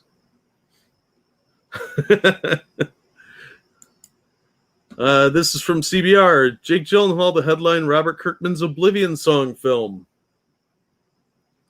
So the Oblivion song, which was a really drawn out comic and it's still going, is getting movie adaptation. It's finally moving forward. New Republic Pictures optioned the right to the IP, and Jake Gyllenhaal will both star in and produce the project through 9 stories, along with Reva Maker and Skybound Entertainment's Kirkman, and Dave Alpert, Brian First, and Sean First. We couldn't be more excited to find such great partners in New Republic and 9 stories, Kirkman said, counting his money. Both companies have a tremendous reputation for premium storytelling at the highest level, and we can't wait to see Jake bring this character to life to the big screen. We're so fortunate to have assembled a team that is so passionate about the comics as we are. When faced with the cataclysmic event that permanently alters our lives, what choice do we have? Blah, blah, blah. He created The Walking Dead. We all know that. Oblivion song is basically there's this area that used to be Pittsburgh, now is a doorway to another dimension where a bunch of humans from Pittsburgh got sucked in. All right.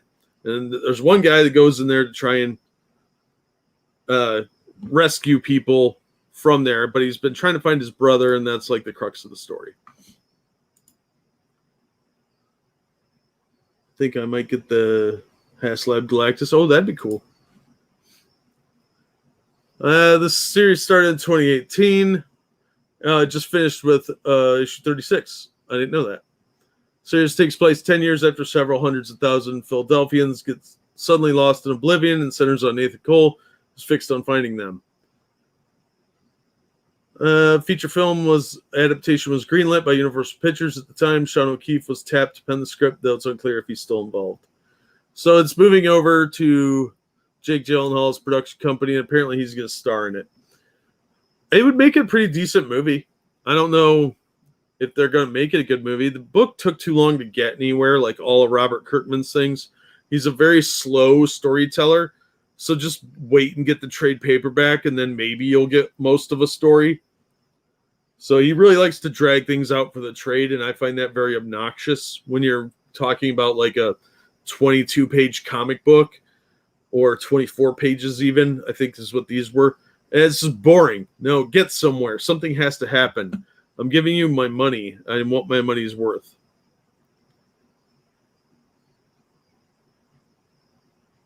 Yeah, I agree, Louis. He does look... He's not aging well. I don't know why. Yeah, he's still writing comics, Tony. He takes forever to get anywhere. That's why he's still writing them. Yeah, it was boring, Jordan. I dropped after like issue 3 or 4. I didn't even make it through the first story arc. It was so boring.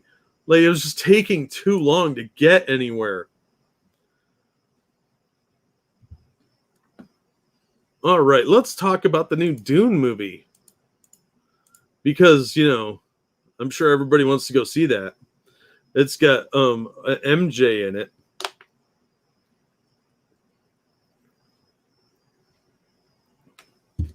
All right. Hi, Jordan.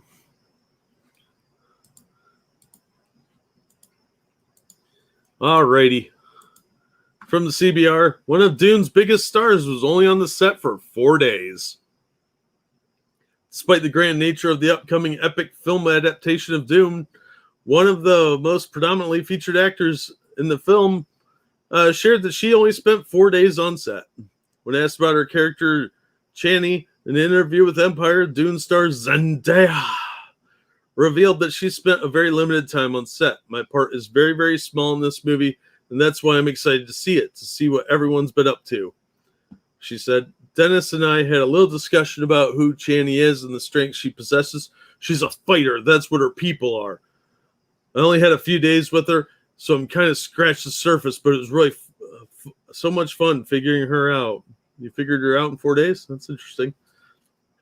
Zendaya emphasized how little her time on set was answering a question about the film's director, Dennis, whatever. He's so kind and attentive to all his actors. That doesn't sound creepy. I was only there for 4 days, and I did not want to leave. She went on to share her hopes that she would get to play Channy again in a Dune sequel, and that she gets to work with What's-His-Face in the future. It was rumored earlier this month that Zendaya's Channy was intended to be a protagonist of the sequel of Dune, which has not yet been greenlit. However, the rumor turned out to be untrue and was caused by mistranslation during What's-His-Face's interview with Italian magazine. I can't pronounce that. No, that's why he's all attentive. He's a creepy Italian guy who's like, "Hello, little lady," and blah, blah, blah. He's probably a slimy pervert. We're gonna find out he's a sex pest, I bet. If the sequel does happen, Zendaya's role will be larger, and she would serve as a secondary protagonist to Paul Atreides. What's-His-Face director guy is optimistic about the prospect of the film. There's no such thing as Dune 1 and 2. It's Dune Part 1 and Dune Part 2. So it's Dune 2. Okay. It told total film. They feel like it would need to be a really bad outcome at the box office to not have Dune Part 2 because they love the movie. They are proud of the movie. They want the movie to move forward. I don't care. It's going to be on HBO Max on October 22nd. I'm not going to the theater to see this. There's some decent actors in here, I guess, but did we really need a Dune remake? Really? Yeah, I never got into Dune. It was too much politics shit. It's just boring. It was like reading a Song of Fire and Ice, man. It's just too much the same shit. It just dragged too long. Give me some swordplay. I want to escape my life, not read about politics in a fictional world. I don't want to read about politics in the real world half the time because it depresses me. Why do I want to learn some fake politics from some fake world? Ugh. Tone it down a little bit. Dune and Lovecraft I never got. Yeah, Lovecraft I like, but man, you need to get an old thesaurus to find out what some of those words mean. Shouldn't they already know what her role is in the sequel? The shit was written in the 60s. You would think, but they got to change it all. They got to make it more up to date for the hip kids, you know. Got to make everything all hip with the kids. And speaking of hip with the kids, how about a Magic the Gathering TV show? Huh? You guys are hip with that? You like Dune? I like the movies. Even the one with Sting. I thought it was okay. It was entertaining. What to do with body scan and voice capture. Oh, no, she's barely in the movie, apparently. So they only needed her for a handful of scenes. But yeah, they probably did all that so they could be like, well, now you're digitally replaced. Yeah, I want escapism. I don't want to deal with my real life more than I absolutely have to. All right, let's talk Magic the Gathering. This is from Variety. Magic the Gathering Netflix animated series cast Brandon Routh in lead role. So, yep, your Magic the Gathering is getting a Superman fix. It's an animated series. The announcement was made during Wizards of the Coast Magic Showcase 2021 stream that probably 10 people watched. Plot details on the series are being kept under wraps, but it's confirmed that Brandon Routh will voice the character of Gideon Jura? I don't know. It was previously announced that the show expands on the stories of the Planeswalkers, which are the game's magic-wielding heroes and villains. In addition, it was announced that a prequel novel by Django Wexler will be released in conjunction with the series, which is slated to debut in 2022. The novel, which hails from Del Rey Books, sees Planewalkers Gideon Jura and Jace Belleran adventuring together as they right wrongs across the multiverse. But very different insights into what they witness, it is safe to say that the partnership is under quite a bit of strain. Routh is best known for starring in the 2006 Superman Returns. He's also appeared in Zack and Mira Make a Porno, Scott Pilgrim, blah, blah, blah, and a bunch of CW crap fests. Routh is repped, but I don't care. Magic the Gathering animated series was first announced in 2019. The Russo brothers were originally attached to oversee the series, but it was recently reported they exited. Jeff Klein is now leading the show's creative team. Klein's new team includes a bunch of people you've probably never heard of. Izzy Miranda will serve as art director, and animation will be done by Snowball Studios, replacing Bardell Entertainment. E1 will serve as the studio. Magic the Gathering tabletop card game is really old and nobody cares. So Jack, we talk about Bob Dole? No, we are talking about Brandon Routh, who's like in his 40s. He got cast as this guy. And yeah, it's going to be an animated series, so it'll probably be pretty woke with shitty art. Only one Superman movie's a damn shame. Yeah, well, that wasn't a very good movie, to be fair. And he's been doing a lot of stuff more recently, like the CW stuff. So he's earning a paycheck, and good for him for that. But, man, I think he's kind of reaching the bottom of the barrel when he's doing a Magic the Gathering TV show. Cartoon, no less. I don't know enough about the Planeswalkers to comment on that, Jordan. So he's one I've heard of. All right. Also from Variety, OnlyFans drops planned porn ban will continue to allow sexually explicit content. OnlyFans dropped. I just read that. Less than a week after the UK content creator subscription site had announced the change, citing the need to comply with policies of banking partners. On Wednesday, the company said it secured assurances necessary to support our diverse creator community, suggesting it has new agreements with banks to pay OnlyFans content creators, including those who share sexually explicit material. What they're probably going to do is go through a different bank that will allow them to do dirty stuff and pay the dirty people through that. So Tim Pool cares about Magic the Gathering? Probably. Hey, Comrade Kitty, how you doing? Dear sex workers. Yeah, dear beloved sex workers. You can continue to be a dirty hoe. On Wednesday, the company said it secured these blah, blah. Thank you for everyone for making your voices heard and making us realize our company's going to go out of business if we do this.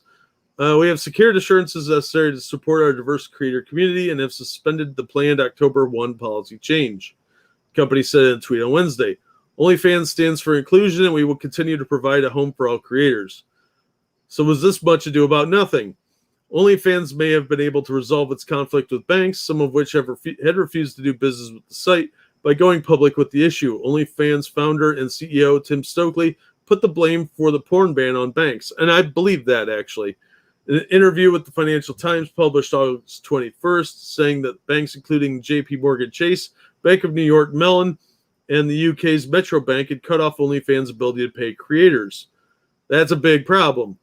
The decision by OnlyFans to ban porn had infuriated sex workers who, they're not really sex workers unless they're turning tricks. You're just a cock-teased prostitute showing your boobies and your vaggie, who had relied on the site to support themselves. Well, that's your fault for putting all your eggs in one basket. Founded in 2016, the site claims to have more than 130 registered users and 2 million creators. But OnlyFans grew to popularity largely based on its porn-friendly policy. The company has been looking to reach wider audiences. For example, this month it officially launched the OnlyFans TV, a streaming app that excludes sexually explicit content, in part to obtain distribution on platforms that disallow porn, like Apple and Roku and Amazon Fire, Android TV, Samsung Smart TV, and Android. Yeah, they're not going to let you stream porn typically on those platforms. Yeah, you're an online stripper. Exactly, James. You don't even get them rubbing their sweaty boobs in your face. JP Morgan Chase. Good. UK Metro Bank, never heard of it. Me either, but it's probably just a bank in the UK I don't know about. So I'm not surprised they backpedaled on this because a lot of their money comes from the dirty horse. But the fact that the reaction from some of the so-called sex workers has been hilarious. Because they're like, oh, so we can trust you now? It's your only source of income, you stupid bitch. Of course you're going to trust them. You're going to go crawling back and you're going to get your OnlyFans going again if you had canceled it for any reason because you're dumb. OnlyFans is no different from Pornhub to me. Yeah. Except Pornhub's free. I can watch a bunch of free content on Pornhub and X videos. So and I guess some people use X Hamster. I don't trust that site. But yeah, there's plenty of free porn out there. Why am I throwing money at these stripper whores that aren't going to bang me? And people give them ridiculous amounts of money. And you were all upset, ladies, that you may have thrown your youth away because a lot of people aren't going to hire you now. Clint Eastwood's releasing a new movie soon. Yeah, I saw that. Cry Macho. Looked like it might be good. He looks really rough in that trailer. But I'd go see that. Is it a gerbil? Well, they have a gerbil logo, but it's just the letter X. I don't trust that site. I think my computer caught something from it once, so I don't go there anymore. But yeah, OnlyFans is backpedaling. I figured they would. They would just have to get a different bank or something like that.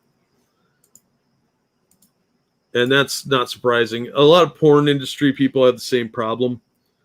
Yeah, I prefer X videos. And Pornhub, I think, is okay, but they've really thrown a lot of stuff out, a lot of the good stuff. So there's way more hot Asians on X videos. That's just me, though. I'm not telling you where to go watch your porn.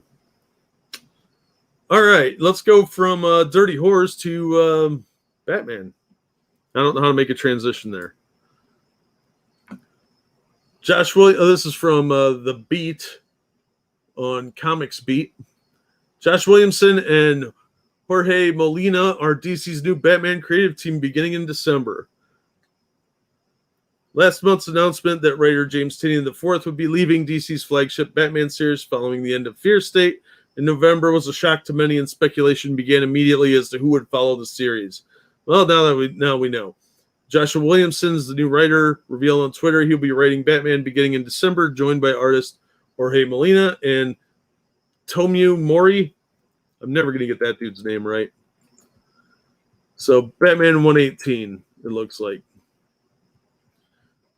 In a series of tweets, Williamson revealed covers for Molina for Batman 118 and 119, which will find Batman having left Gotham City facing off against a new villain called Abyss, who readers first get a glimpse of on the cover of 119.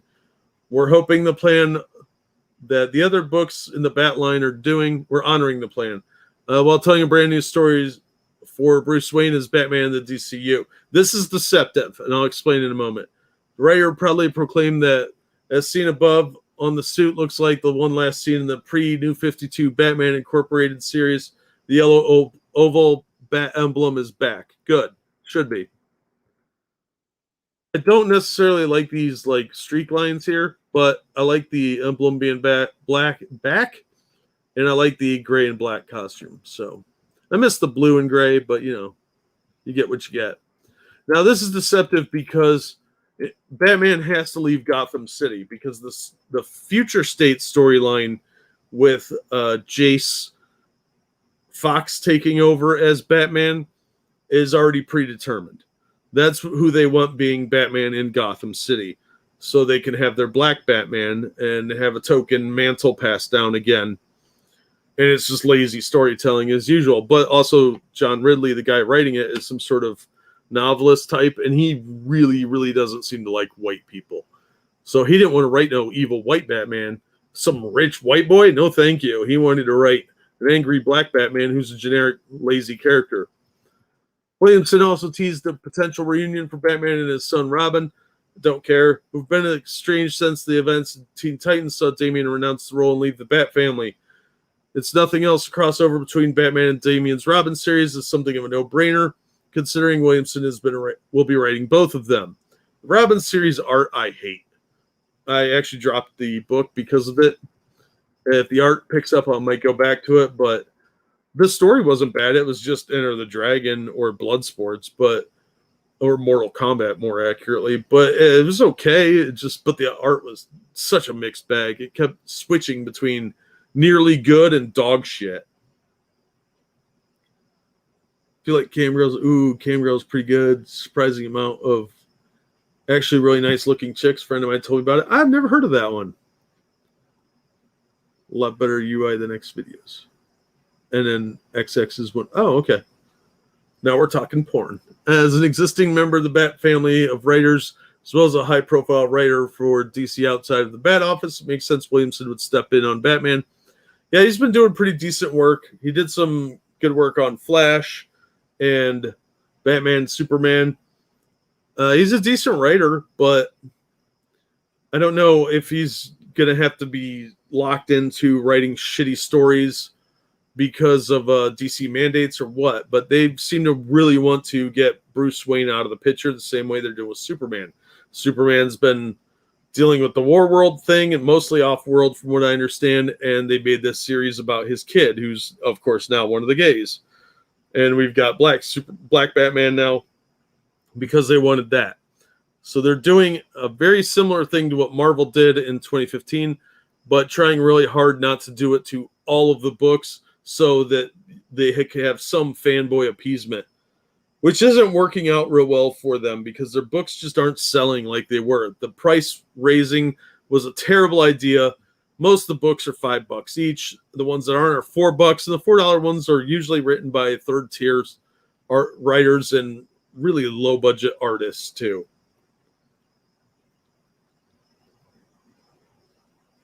That's a fair point, Merle. So yeah, I don't know. This could be good. I might check it out. I still have some reviews I did for Batman 101 through 109 that I have to post. But I quit at 109. And I might jump back in on this one. I'm not going to read that Fear State. It was stupid. The cover images for it were crap. This Miracle Molly storyline was fucking dumb. Let's see if this one will come up. We're doing it live. Look at how awful. This is a cyberpunk character. She's got the Portland hero haircut. So it was just a lazy character. And she immediately knows who Batman is. She's just the bestest ever. Super genius.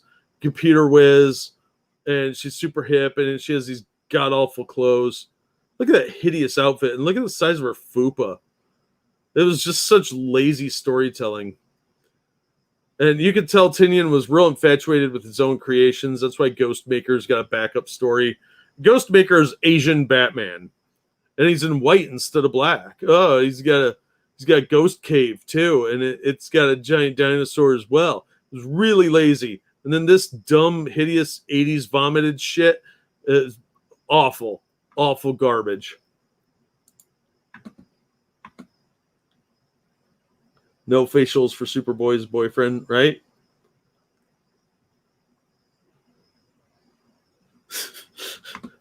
Did not expect this conversation. Wow, we like to keep you guessing here.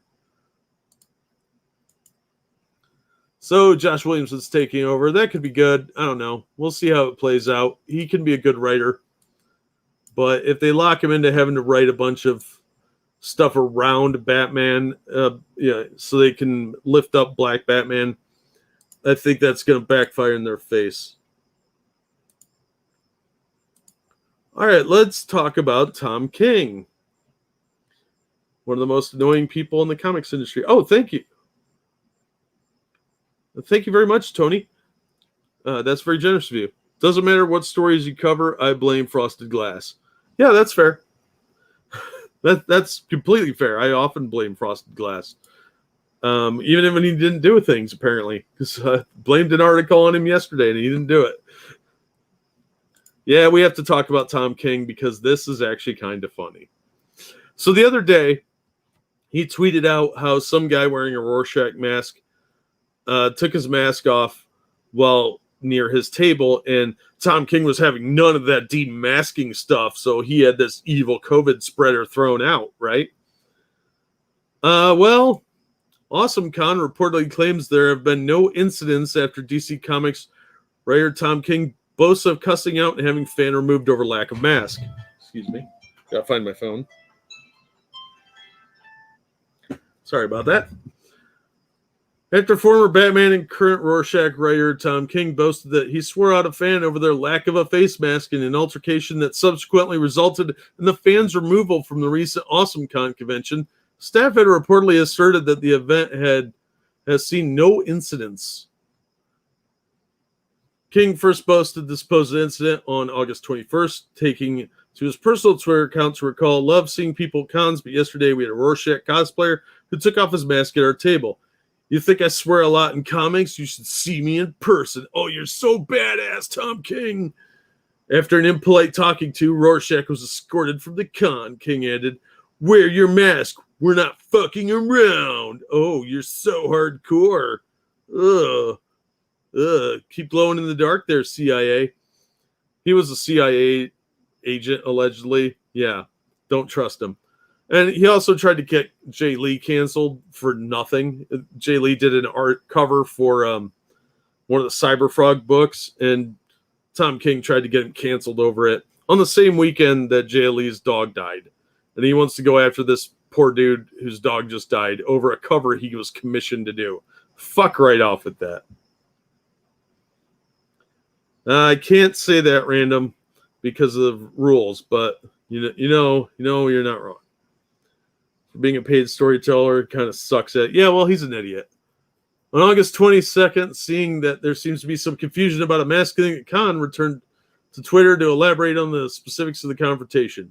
"Mitch and I were signing at our booth at AwesomeCon, which has a strict mask mandate in compliance with Washington, D.C.'s indoor mask mandate," began King. "Thousands of people are there, all wearing masks.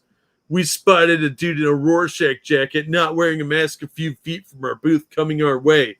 We noted this to the kind of people helping us at the line in our con. They went over and politely asked the dude to put on a mask. He ignored them and walked up to the booth. Oh, edgy. Oh no, he was going to coof on you. Cutting the line, the dude came up to us. We told him he had to have a mask on before talking to us. He seemed confused by this, like kind of dazed or stunned. But finally, he took out a thin Rorschach mask, nylon stocking with ink, but didn't seem to know how to put it on. It was tangled. Also, the dude's retarded. You picked on a retarded kid. Good job. We asked him to stand back from the booth while he figured out his mask. He didn't move. We asked him again. Didn't move. At this point, I sent some language his way. No regrets. Oh, you're so hardcore. He finally woke up a bit, took a step back, and put on his Rorschach nylon sock thing. He handed us 2 books. We signed them quickly. We didn't want him in our line with that mask. He walked away a few feet, removed his mask, went back maskless into the con. We were later informed that the kind people helping us at the con, as they are obligated to do, reported his behavior to the con management, and dude was removed for violating the con and the district's policy. How do you know he didn't have asthma? Huh? How do you know? How do you know you weren't hurting him that way, you fucking douche? Interestingly, there are several discrepancies between King's follow-up explanation and his original assertion. Most notably, the fan was not only put on a Rorschach mask nylon stocking with ink when asked by King, but that he also removed it after he was already leaving the creative team's booth. It appears as if Tom King was fucking around at least a little bit, as by his own assertion, and despite the fact that the author claimed that the fan had cut the line, he still signed 2 books for his purported enemy. Yeah, why would you be like, get in line? However, King's story was further turned on its head several hours after he tweeted the above explanation, as according to noted and respectable comic book YouTuber Perch. I still don't know who this Perch guy is, and I don't really care. Everybody talks about him, but he sounds like a real annoying person. After reaching out to AwesomeCon indirectly, organizers informed him that the con is running smoothly, people are complying with their rules and having a good time. No incidents, Perch added, but people should reach out for themselves. Okay, this must be the Perch. Oh, no, that's Perch. I don't know who this is. I think King made the whole thing up for Twitter PP touches, and it won't surprise me because he's such an arrogant douchebag. And he writes about he'll put it in a comic book as one of his weird therapy journal entries, because that's what he does. He has weird mommy issues, and he has to address them in comic book form. This King is lying douche. I'm shocked. Yeah, right? Hey, Russia, Tom. Oh, I'm not saying that. Yeah, it does sound like he was picking on a slow kid. Like a socially awkward kid or somebody that might have some deficiencies. If this really happened, I could see that being the case. Otherwise, I think he made the vast majority of this up.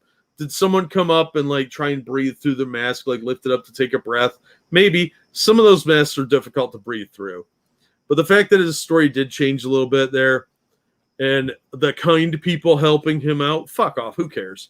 Grow up, you fucking baby. If you're so worried about getting the cough, don't go to a con where there's going to be thousands of people that may or may not have it. And the mask mandates, come on, man. Quit being a crybaby, you bully. So you related to Sean King? No, he's just as big of a douche, though. Tom's a Walter Mitty. Yeah, that one surprised me. Massive burns. Breathing after seconds in a mask, I'm basically holding my breath. Yeah, Merle, I'm not surprised. It's really, that is not a political statement. It's a physical limitation, and not one anybody should hold against them. There are plenty of people with breathing problems that shouldn't be punished by some jackass like Tom King. All right, let's talk about Shang-Chi's racist origins. This comes from Inverse. I think Shady Grin sent me this, so thank you to him for that. You could say the Marvel Cinematic Universe happened because of Fu Manchu. No, you can't. No, you really can't say that at all. The villain who kidnapped Tony Stark, the Mandarin, was unseen in 2008's Iron Man, the movie that kicked off the genre-defying Marvel Cinematic Universe. But the origins of the MCU supervillain begin even decades before his 1964 comic book debut. Shang-Chi and the Legend of the Ten Rings, which opens on September 3rd, features a composite Mandarin blended with Pulp Fiction villain Dr. Fu Manchu, a mad scientist and mystic created in 1913 by British novelist Sax Rohmer. Marvel licensed Fu Manchu to be Shang-Chi's evil father in the cult comic book series Master of Kung Fu in 1973. While Shang-Chi files off any traces of evil Fu Manchu, with Hong Kong screen legend Tony Leung inhibiting the soulful and masculine Mandarin, also named Wen Wu. He still descends from a centuries-old archetype created out of suspicion and contempt toward an entire people. Not exactly true. The image has incited direct violence against Asians living in America. Not exactly true. But Asian Americans now have the power to remake him. Woo! Screenwriter Dave Callahan, that sounds very European, tells Inverse he wanted to change those preconceptions. It's very easy to be violent or hateful to someone you don't see as the same as you. Oh, so like you can't say white lives matter? I'm sorry, I'm distracted by something else. Callahan says, with the history of Asian representation in the media, it's not just that we've been invisible for a long time. It's beyond that. We're the butt of jokes and stereotypes that are damaging. It's not nothing. Oh, so oppressed you. Fuck off. We knew we wanted to change that stuff. Oh, you mean like Jackie Chan did 20, 30 years ago? Or Jet Li, or dozens of other Asian actors that came before you? Noting that filmmakers of Shang-Chi had a physical list of things we're looking to destroy. Oh, you want to destroy things? Who was Fu Manchu? That's Fu Manchu. A quick glance at Fu Manchu makes it easy to see why Disney-owned Marvel Studios would delete him from its sandbox universe. They did this a long time ago. Marvel got rid of the problem of Fu Manchu because Fu Manchu was a licensed property, and when they lost the license, they couldn't use the name anymore without getting sued. So what they did was they stopped using it, obviously, and they used the Mandarin and saying that Fu Manchu was an alias of Wen Wu, aka the Mandarin.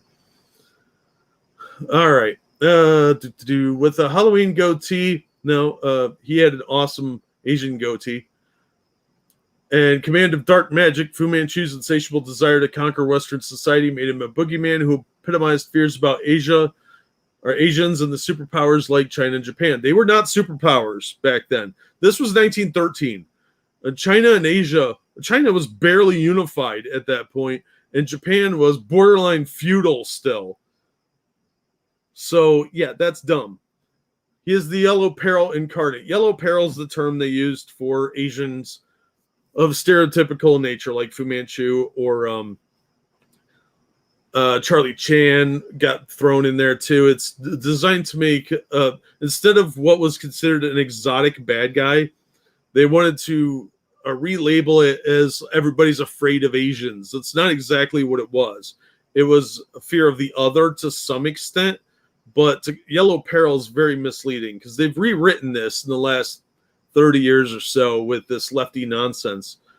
It's an existential menace, but it's one of an alien culture, not necessarily Asian.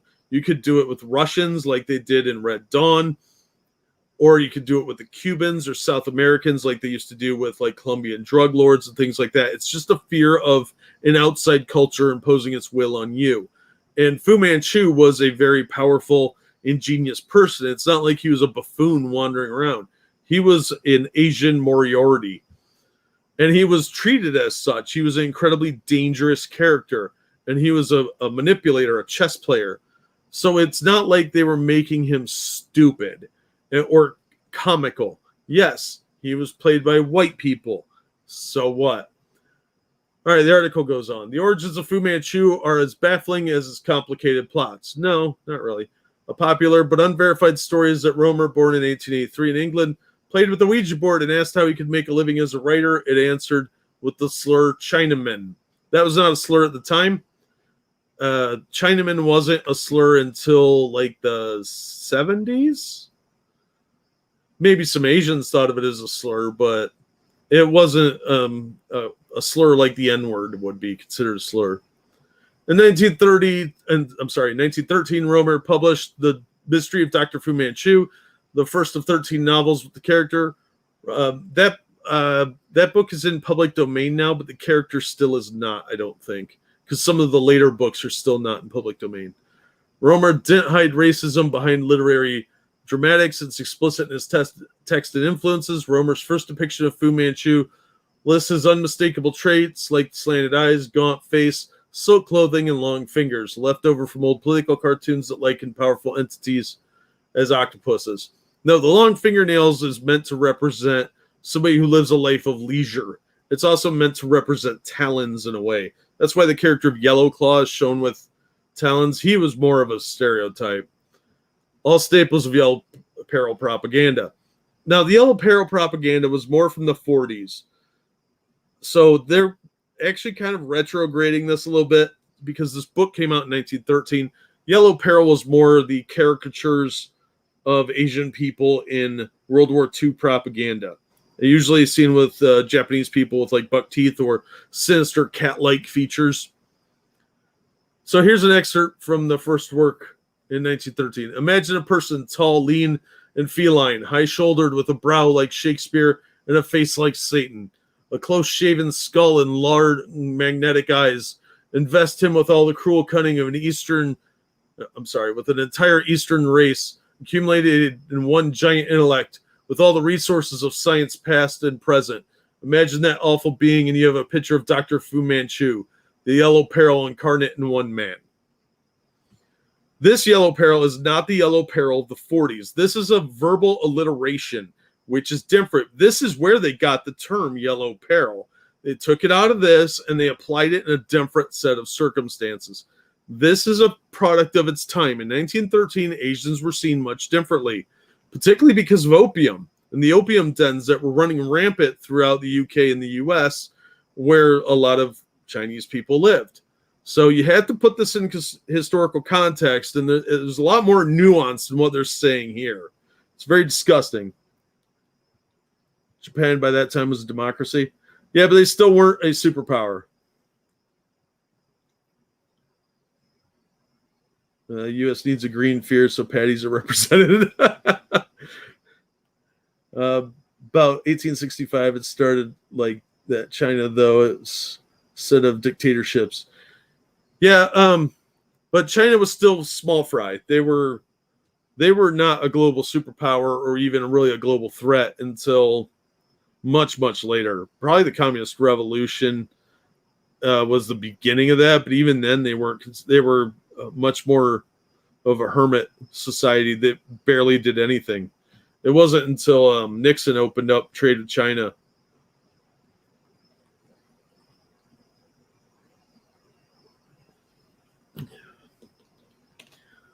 All right. In the mid-20th century, Fu Manchu had an entrenched place in American pop culture. That when Marvel writer Steve Englehart and artist Jim Starling's a huge lefty too, so that's funny. Sought to create Shang-Chi in 1972. Marvel acquired the legal rights to Fu Manchu in the interest of adding heft to Shang-Chi, one of the few ethnic minority superheroes. The full story is even weirder, but more on that in the next story. I don't care. He's hugely popular. A whole facial hair is named after him. Yeah, the Fu Manchu. Where you get the mustache with the long sides coming down that can be twirled. It's very similar to what they would later do with Ming the Merciless in the 30s. That was inspired by Fu Manchu in a lot of regards. But Fu Manchu was not inherently the way they're portraying it. It wasn't seen as a racist thing. It was just descriptors. And they were descriptors that were used at the time, but not necessarily meant to be intentionally degrading. If anything, Fu Manchu was a very powerful character. First of all, he was a doctor. And he was a very intelligent, crafty individual, and you are underselling the character by trying to make him just a lazy stereotype. Both Yang and Yuan said Fu Manchu birthed his own archetype. Riffs on him exist in pop culture multiverse, from James Bond nemesis Dr. No to Ming the Merciless and Flash Gordon. Superhero genre is rooted in it too, and Detective Comics, the birthplace of Batman. Qin Luang, a villain with blank white almond eyes on the cover of the premiere issue. That's true. But again, I don't think this is necessarily racist. It's meant to look somewhat evil and different and alien. Yeah, he might be Asian, but he's got the creepy wizard eyebrows. He's got the long mustache, which is unique looking, and a satanic looking little beard. He's meant to look more evil than anything else. And Fu Manchu, again, is a very intelligent, powerful character. He's an Asian Moriarty. And they're just reducing him down to this simplistic thing. The first Asians to come to North America were not Chinese, but Filipinos who settled in California and Louisiana in the 1580s. I'd like to see some citations on that. But by the 1830s, more groups from Asia began making their way to Americans, joining the workforce to expanding labor, earning 30 to 50% less than their white coworkers. Yeah, people were racist and they knew they could take these people for money. That doesn't make characters racist. Chinese Exclusion Act. Yeah. Oh, there's Christopher Lee as him. Now, this is seen as racist, but back then there were industry limitations on Asians in the industry. But Charlie Chan in the serial was played by an Asian man and later replaced by a white guy for the standalone movies. So there were Asians at the time. I don't know. I think this is really taking modern sensibilities and gluing it on the past and trying to impose that perspective. They're looking for something to be complaining about. Was Shang-Chi a caricature? Yeah, of Bruce Lee. They saw the success of martial arts films and people like Bruce Lee, and they wanted their own character like that. They took an aesthetic, made an amalgamation from different sources that they knew. They got the rights to Fu Manchu for a time, and they tried to make an interesting character. That they are trying to compare this to using terms like Mongoloid and Orientals, and it was not a racist thing to read a Shang-Chi comic book. There was nothing in there except reverence for the character, for the martial arts, for the possibility of having more Asian characters. And they're trying to say that there's something evil about this, and it's not. They're creating that. The Asian stereotypes that existed in the 40s for World War II and that time frame, yeah, those were racist. They were trying to stoke up racial animosity and things like that. But I think they're really overstating their case here by saying that this stuff is in any way the same thing as what they're describing as Yellow Peril. They probably would, Assassin. Japan was a major force in Asia, but still wasn't what it was going to be in the next few decades. Yeah, they weren't really a massive force until right around World War II. But they were powerful in the region. But again, that region wasn't super powerful. I'll drop the link to this article in if you want to read the whole thing. It's just pissing me off now.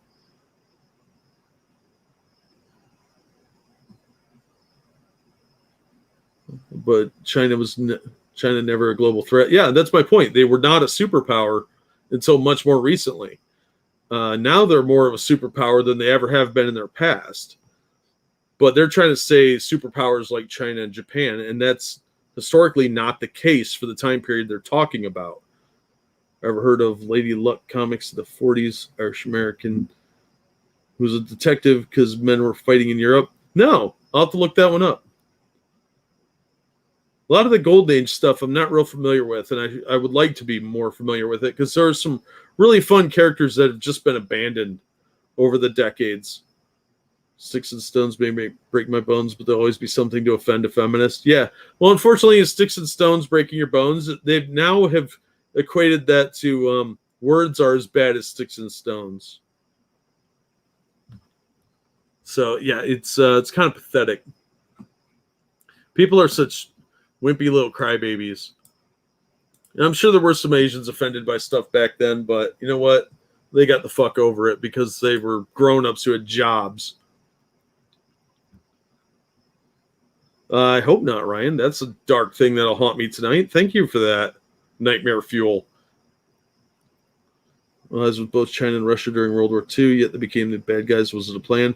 No, I think Russia was always an adversary for us. That they were a loose confederation. China was allies with us because Japan had conquered them, and they needed help. And they weren't quite the super commies they are now.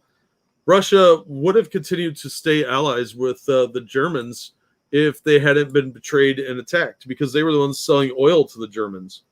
And the Germans thought they could just walk right over them. Yeah, you're not wrong, Evolved. Yeah, thanks. Yeah. All right, let's talk about the evil Santa Claus and wrap things up. This is the last article I've got today.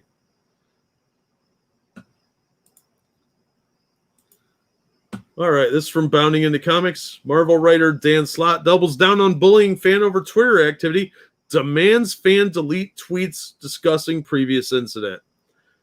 Now, this fat joke of a writer looks like an evil homeless Santa Claus is kind of a bully. Following Marvel writer Dan Slott's recent policing of a fan's Twitter activity, wherein he blocked and scolded said fans simply for following various Comicsgate affiliated accounts, the current Fantastic Four helmsman has doubled down on his bullying, going on to take issue with the fans' discussion of and demanding he delete tweets related to the incident. Dan Slott has no power to tell other people what they can and can't say, much less to delete their tweets, and he can go fuck himself. This dude spends way too much time on Twitter. Go out and get a life, dude. Go out and enjoy life a little bit, and don't sit behind your keyboard being such a D-bag.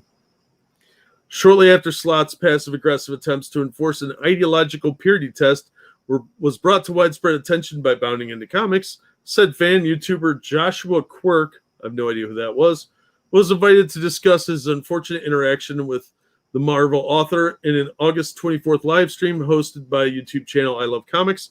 That's Englentine. He's a good dude. I've talked to him a couple times. Real nice guy. Appearing on the show, Quirk explained to host Englentine, I don't even see myself as someone who's part of the culture war. I got accused of something, and then I was like, wait, hold up. I got to defend myself. Perfectly reasonable defense. Given that he and his interaction with Slott were the focus of the story, Quirk eventually went on to share links to both Bounding Into Comics' reporting of the story and his own appearance on I Love Comics on his Twitter to his Twitter followers, a pair of decisions that would once again lead him at being target of Slott's ire. As seen in direct messages exchanged between Quirk and Slott, provided to Bounding Into Comics by Quirk himself, once Slott took notice of Quirk's sharing of the two aforementioned pieces of media coverage, the Marvel author changed into YouTube's direct messages and bellowed, "Oh, for fuck's sake, why is that the first and third post on your feed? Why?" Why is it your business? Why do you care what other people post, Dan? Write your fucking stupid little supporting character stories that pretend they're Fantastic Four books. Englandine asked me to talk about the article. I stuck up for you and said you were actually a good guy. I really did. You can watch it. Pfft, he's not a good guy. He's a dick. And the third post is me saying, oh boy, because it's the shitty website Bounding into Comics. Dan, I'm not an a-hole man. The YouTuber resonated in conclusion. I don't think Bounding's shitty. That's mean. However, Quirk's explanations were, yet again, unsatisfactory for Slott, who proceeded to assert Englandine is a Comicsgate guy and confirmed the whole reason I originally said I was blocking you because you were following Comicsgate people. And you were like, I didn't know that. He falsely continued as Quirk never denied knowledge that some of the people he's following were Comicsgate affiliated, and you're giving them a boost on your site and getting their word out there. Englandine hasn't been Comicsgate in many years. He got chased out by Ethan Van Sciver and War Campaign, along with dozens of other people like Nurkish and Captain Cummings and lots of other people. So that's a very disingenuous, stupid argument. For somebody that's angry about Comicsgate all the time, you'd think you would know who's in it. It's basically the Ethan Van Sciver fan club now. Dan Substack don't want you. You're not wrong. Love Spider-Man's dough, but comic book people make comics is all. Yeah, just make comic books. Talk about your freaking books. Don't bother people about their stupid Twitter posts. Who cares? Grow up, dude. Though Quirk affirmed that he even came on here to tell you about it in an attempt to assuage Slott's anger, the writer chose instead to lecture Quirk on his own personal belief that Comicsgate is a hate group. Yeah, okay, you can think that, dude. Nobody cares. This isn't a both sides thing, he said, repeating his argument from his initial argument with Quirk. This is a group that came into existence by harassing LGBTQ plus members. That's POC. That's not true. And women working in comics. Also not true. You can criticize someone that and it isn't harassing. The fact that you disagree with them or you think they were hired not for talent but for their token is not harassing them. Grow up, you 50-year-old baby. This guy is 54 years old. Remember that, okay? When he's typing, he's not some 20-something little hipster. He's some balding, fat, middle-aged man who's on his downslide of his career, writing mediocre books that don't really sell, that he gets in it late most of the time, by his own admission, complaining about people on the internet. Grow up. No matter what BS Comicsgaters like to spin, they're a hate group, Slott further exclaimed. Weird, I haven't seen them on any watch lists or anything. They have a member on their live stream who's associated with the Proud Boys, a reference to Lady Alchemy, Mutus Liber creator Martina Marcota. Is she Comicsgate? Various appearances on podcasts hosted by Proud Boys founder Gavin McGinnis. Gavin McGinnis isn't even part of the Proud Boys anymore. He distanced himself from it. This isn't rocket science, man. Slott continued, you don't balance that out by also following Chip Zdarsky and John Sunutrez. I don't know who that last guy is. Zdarsky's a pretty decent writer when he's not trying to be funny. I like a lot of his books. I don't have a problem if with anyone following that guy. He's not an asshole, and he talks about comics a lot. I don't care about his politics. He leaves them out of the books. He stops trying to be funny because he's not funny at all. Then he could be a solid writer. So you don't get to dictate who people get to follow, Slott. You go fuck yourself.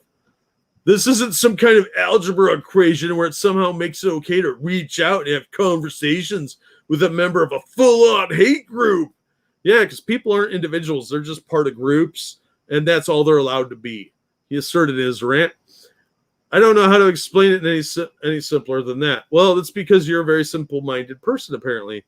In conclusion to his rant, Slott demanded essentially obedience from Quirk, stating, let me rephrase an earlier DM. Why are those still the first and third posts on your feed? An attempt to repeated attempt to have Quirk delete his tweets. Now, go fuck yourself, Slott. It's none of your business. Mind your own business. That's a phrase people need to hear more often. Mind your own business. After linking a number of heavily biased and poorly researched articles on the subject of Comicsgate from the Miami Herald, the Washington Post, and Inverse, all very left-leaning, Slott finally gave Quirk a chance to interject, at which point the YouTuber told the Marvel writer, "I'm not into that side of comics." Look, he can read comics by whoever he wants. He can follow whoever he wants. Why does Dan Slott get to dictate this? This is exactly how Marvel seems to think. It's the Disney mentality of if you're not with us, you're against us. If you don't do what we want, you can't enjoy our art. I figured Monkey started. Kind of, but she was part of Rebel Media. Gavin was so transitive property. She's super mega Hitler. Yeah, I guess. That seems very weird way to connect the dots. I'm actually quite ignorant on the Comicscape besides they are a cult, wrote Quirk. I'm friends with John Sutrez, by the way, had him on my channel. He will say I'm not into that crap. Nothing that he never had the chance to delete the tweets. Oh, noting, that's me. Because he had been actively speaking with Slott, Quirk said, "What do I have to do to make you believe me, Dan? I'm a fan. I really am. Please don't make me have a bad experience with you." Dude, you've already had a bad experience. You're delusional. This guy's a fucking nut.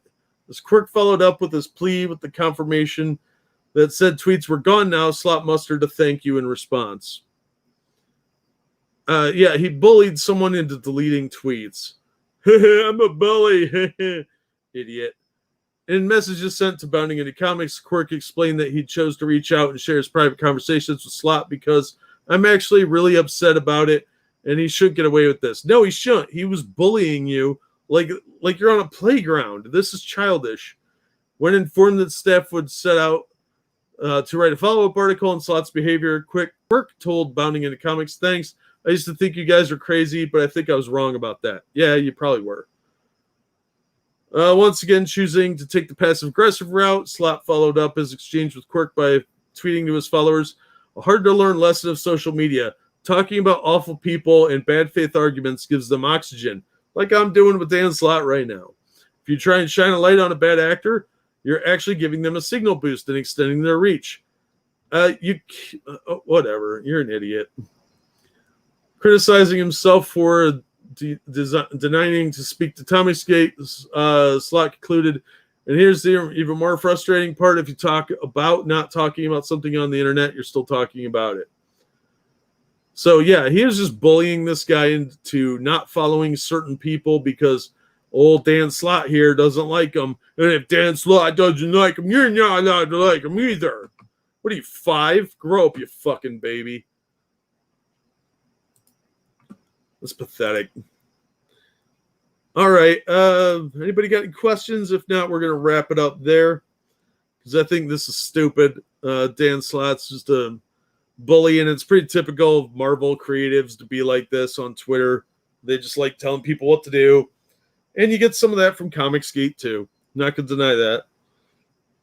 But yeah, it's a purity test, and whenever there's a purity test, probably not a healthy relationship.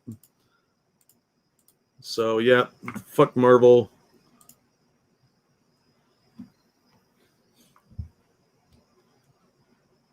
Alrighty. Well, I'm not seeing any questions. Bob Dole? Nope. All right, well, I'll wrap it up there, and I'll probably see you guys on the Monkey stream later. Yep, EVS is a gatekeeper for sure in Comicsgate. But between Substack, Dale Keown, and Aaron, somebody jumping to comics last month. Yeah, it looks like he's recruiting a lot of current and former comic creatives to join him, and that's going to be Comicsgate. That's what it's looked like for a while that he was trying to do. We kind of saw that with Art T-Bear, or Thibert, whatever his name is, and several others. He's been slowly whittling out the YouTubers. He doesn't have as many of them on anymore, or the independent creators. It's mostly his friends from the main industry now. So, yeah, that's kind of the future direction of Comicsgate. I think Mr. Awesome's probably going to be on Monkey in the Morning. This channel won't be. This is a comic book channel. All right, you guys. Thank you all for coming. You guys have a lovely evening. Appreciate the donations. It's very, very helpful. You guys are very generous and awesome. And hopefully we will see you on the next one. Have a good night.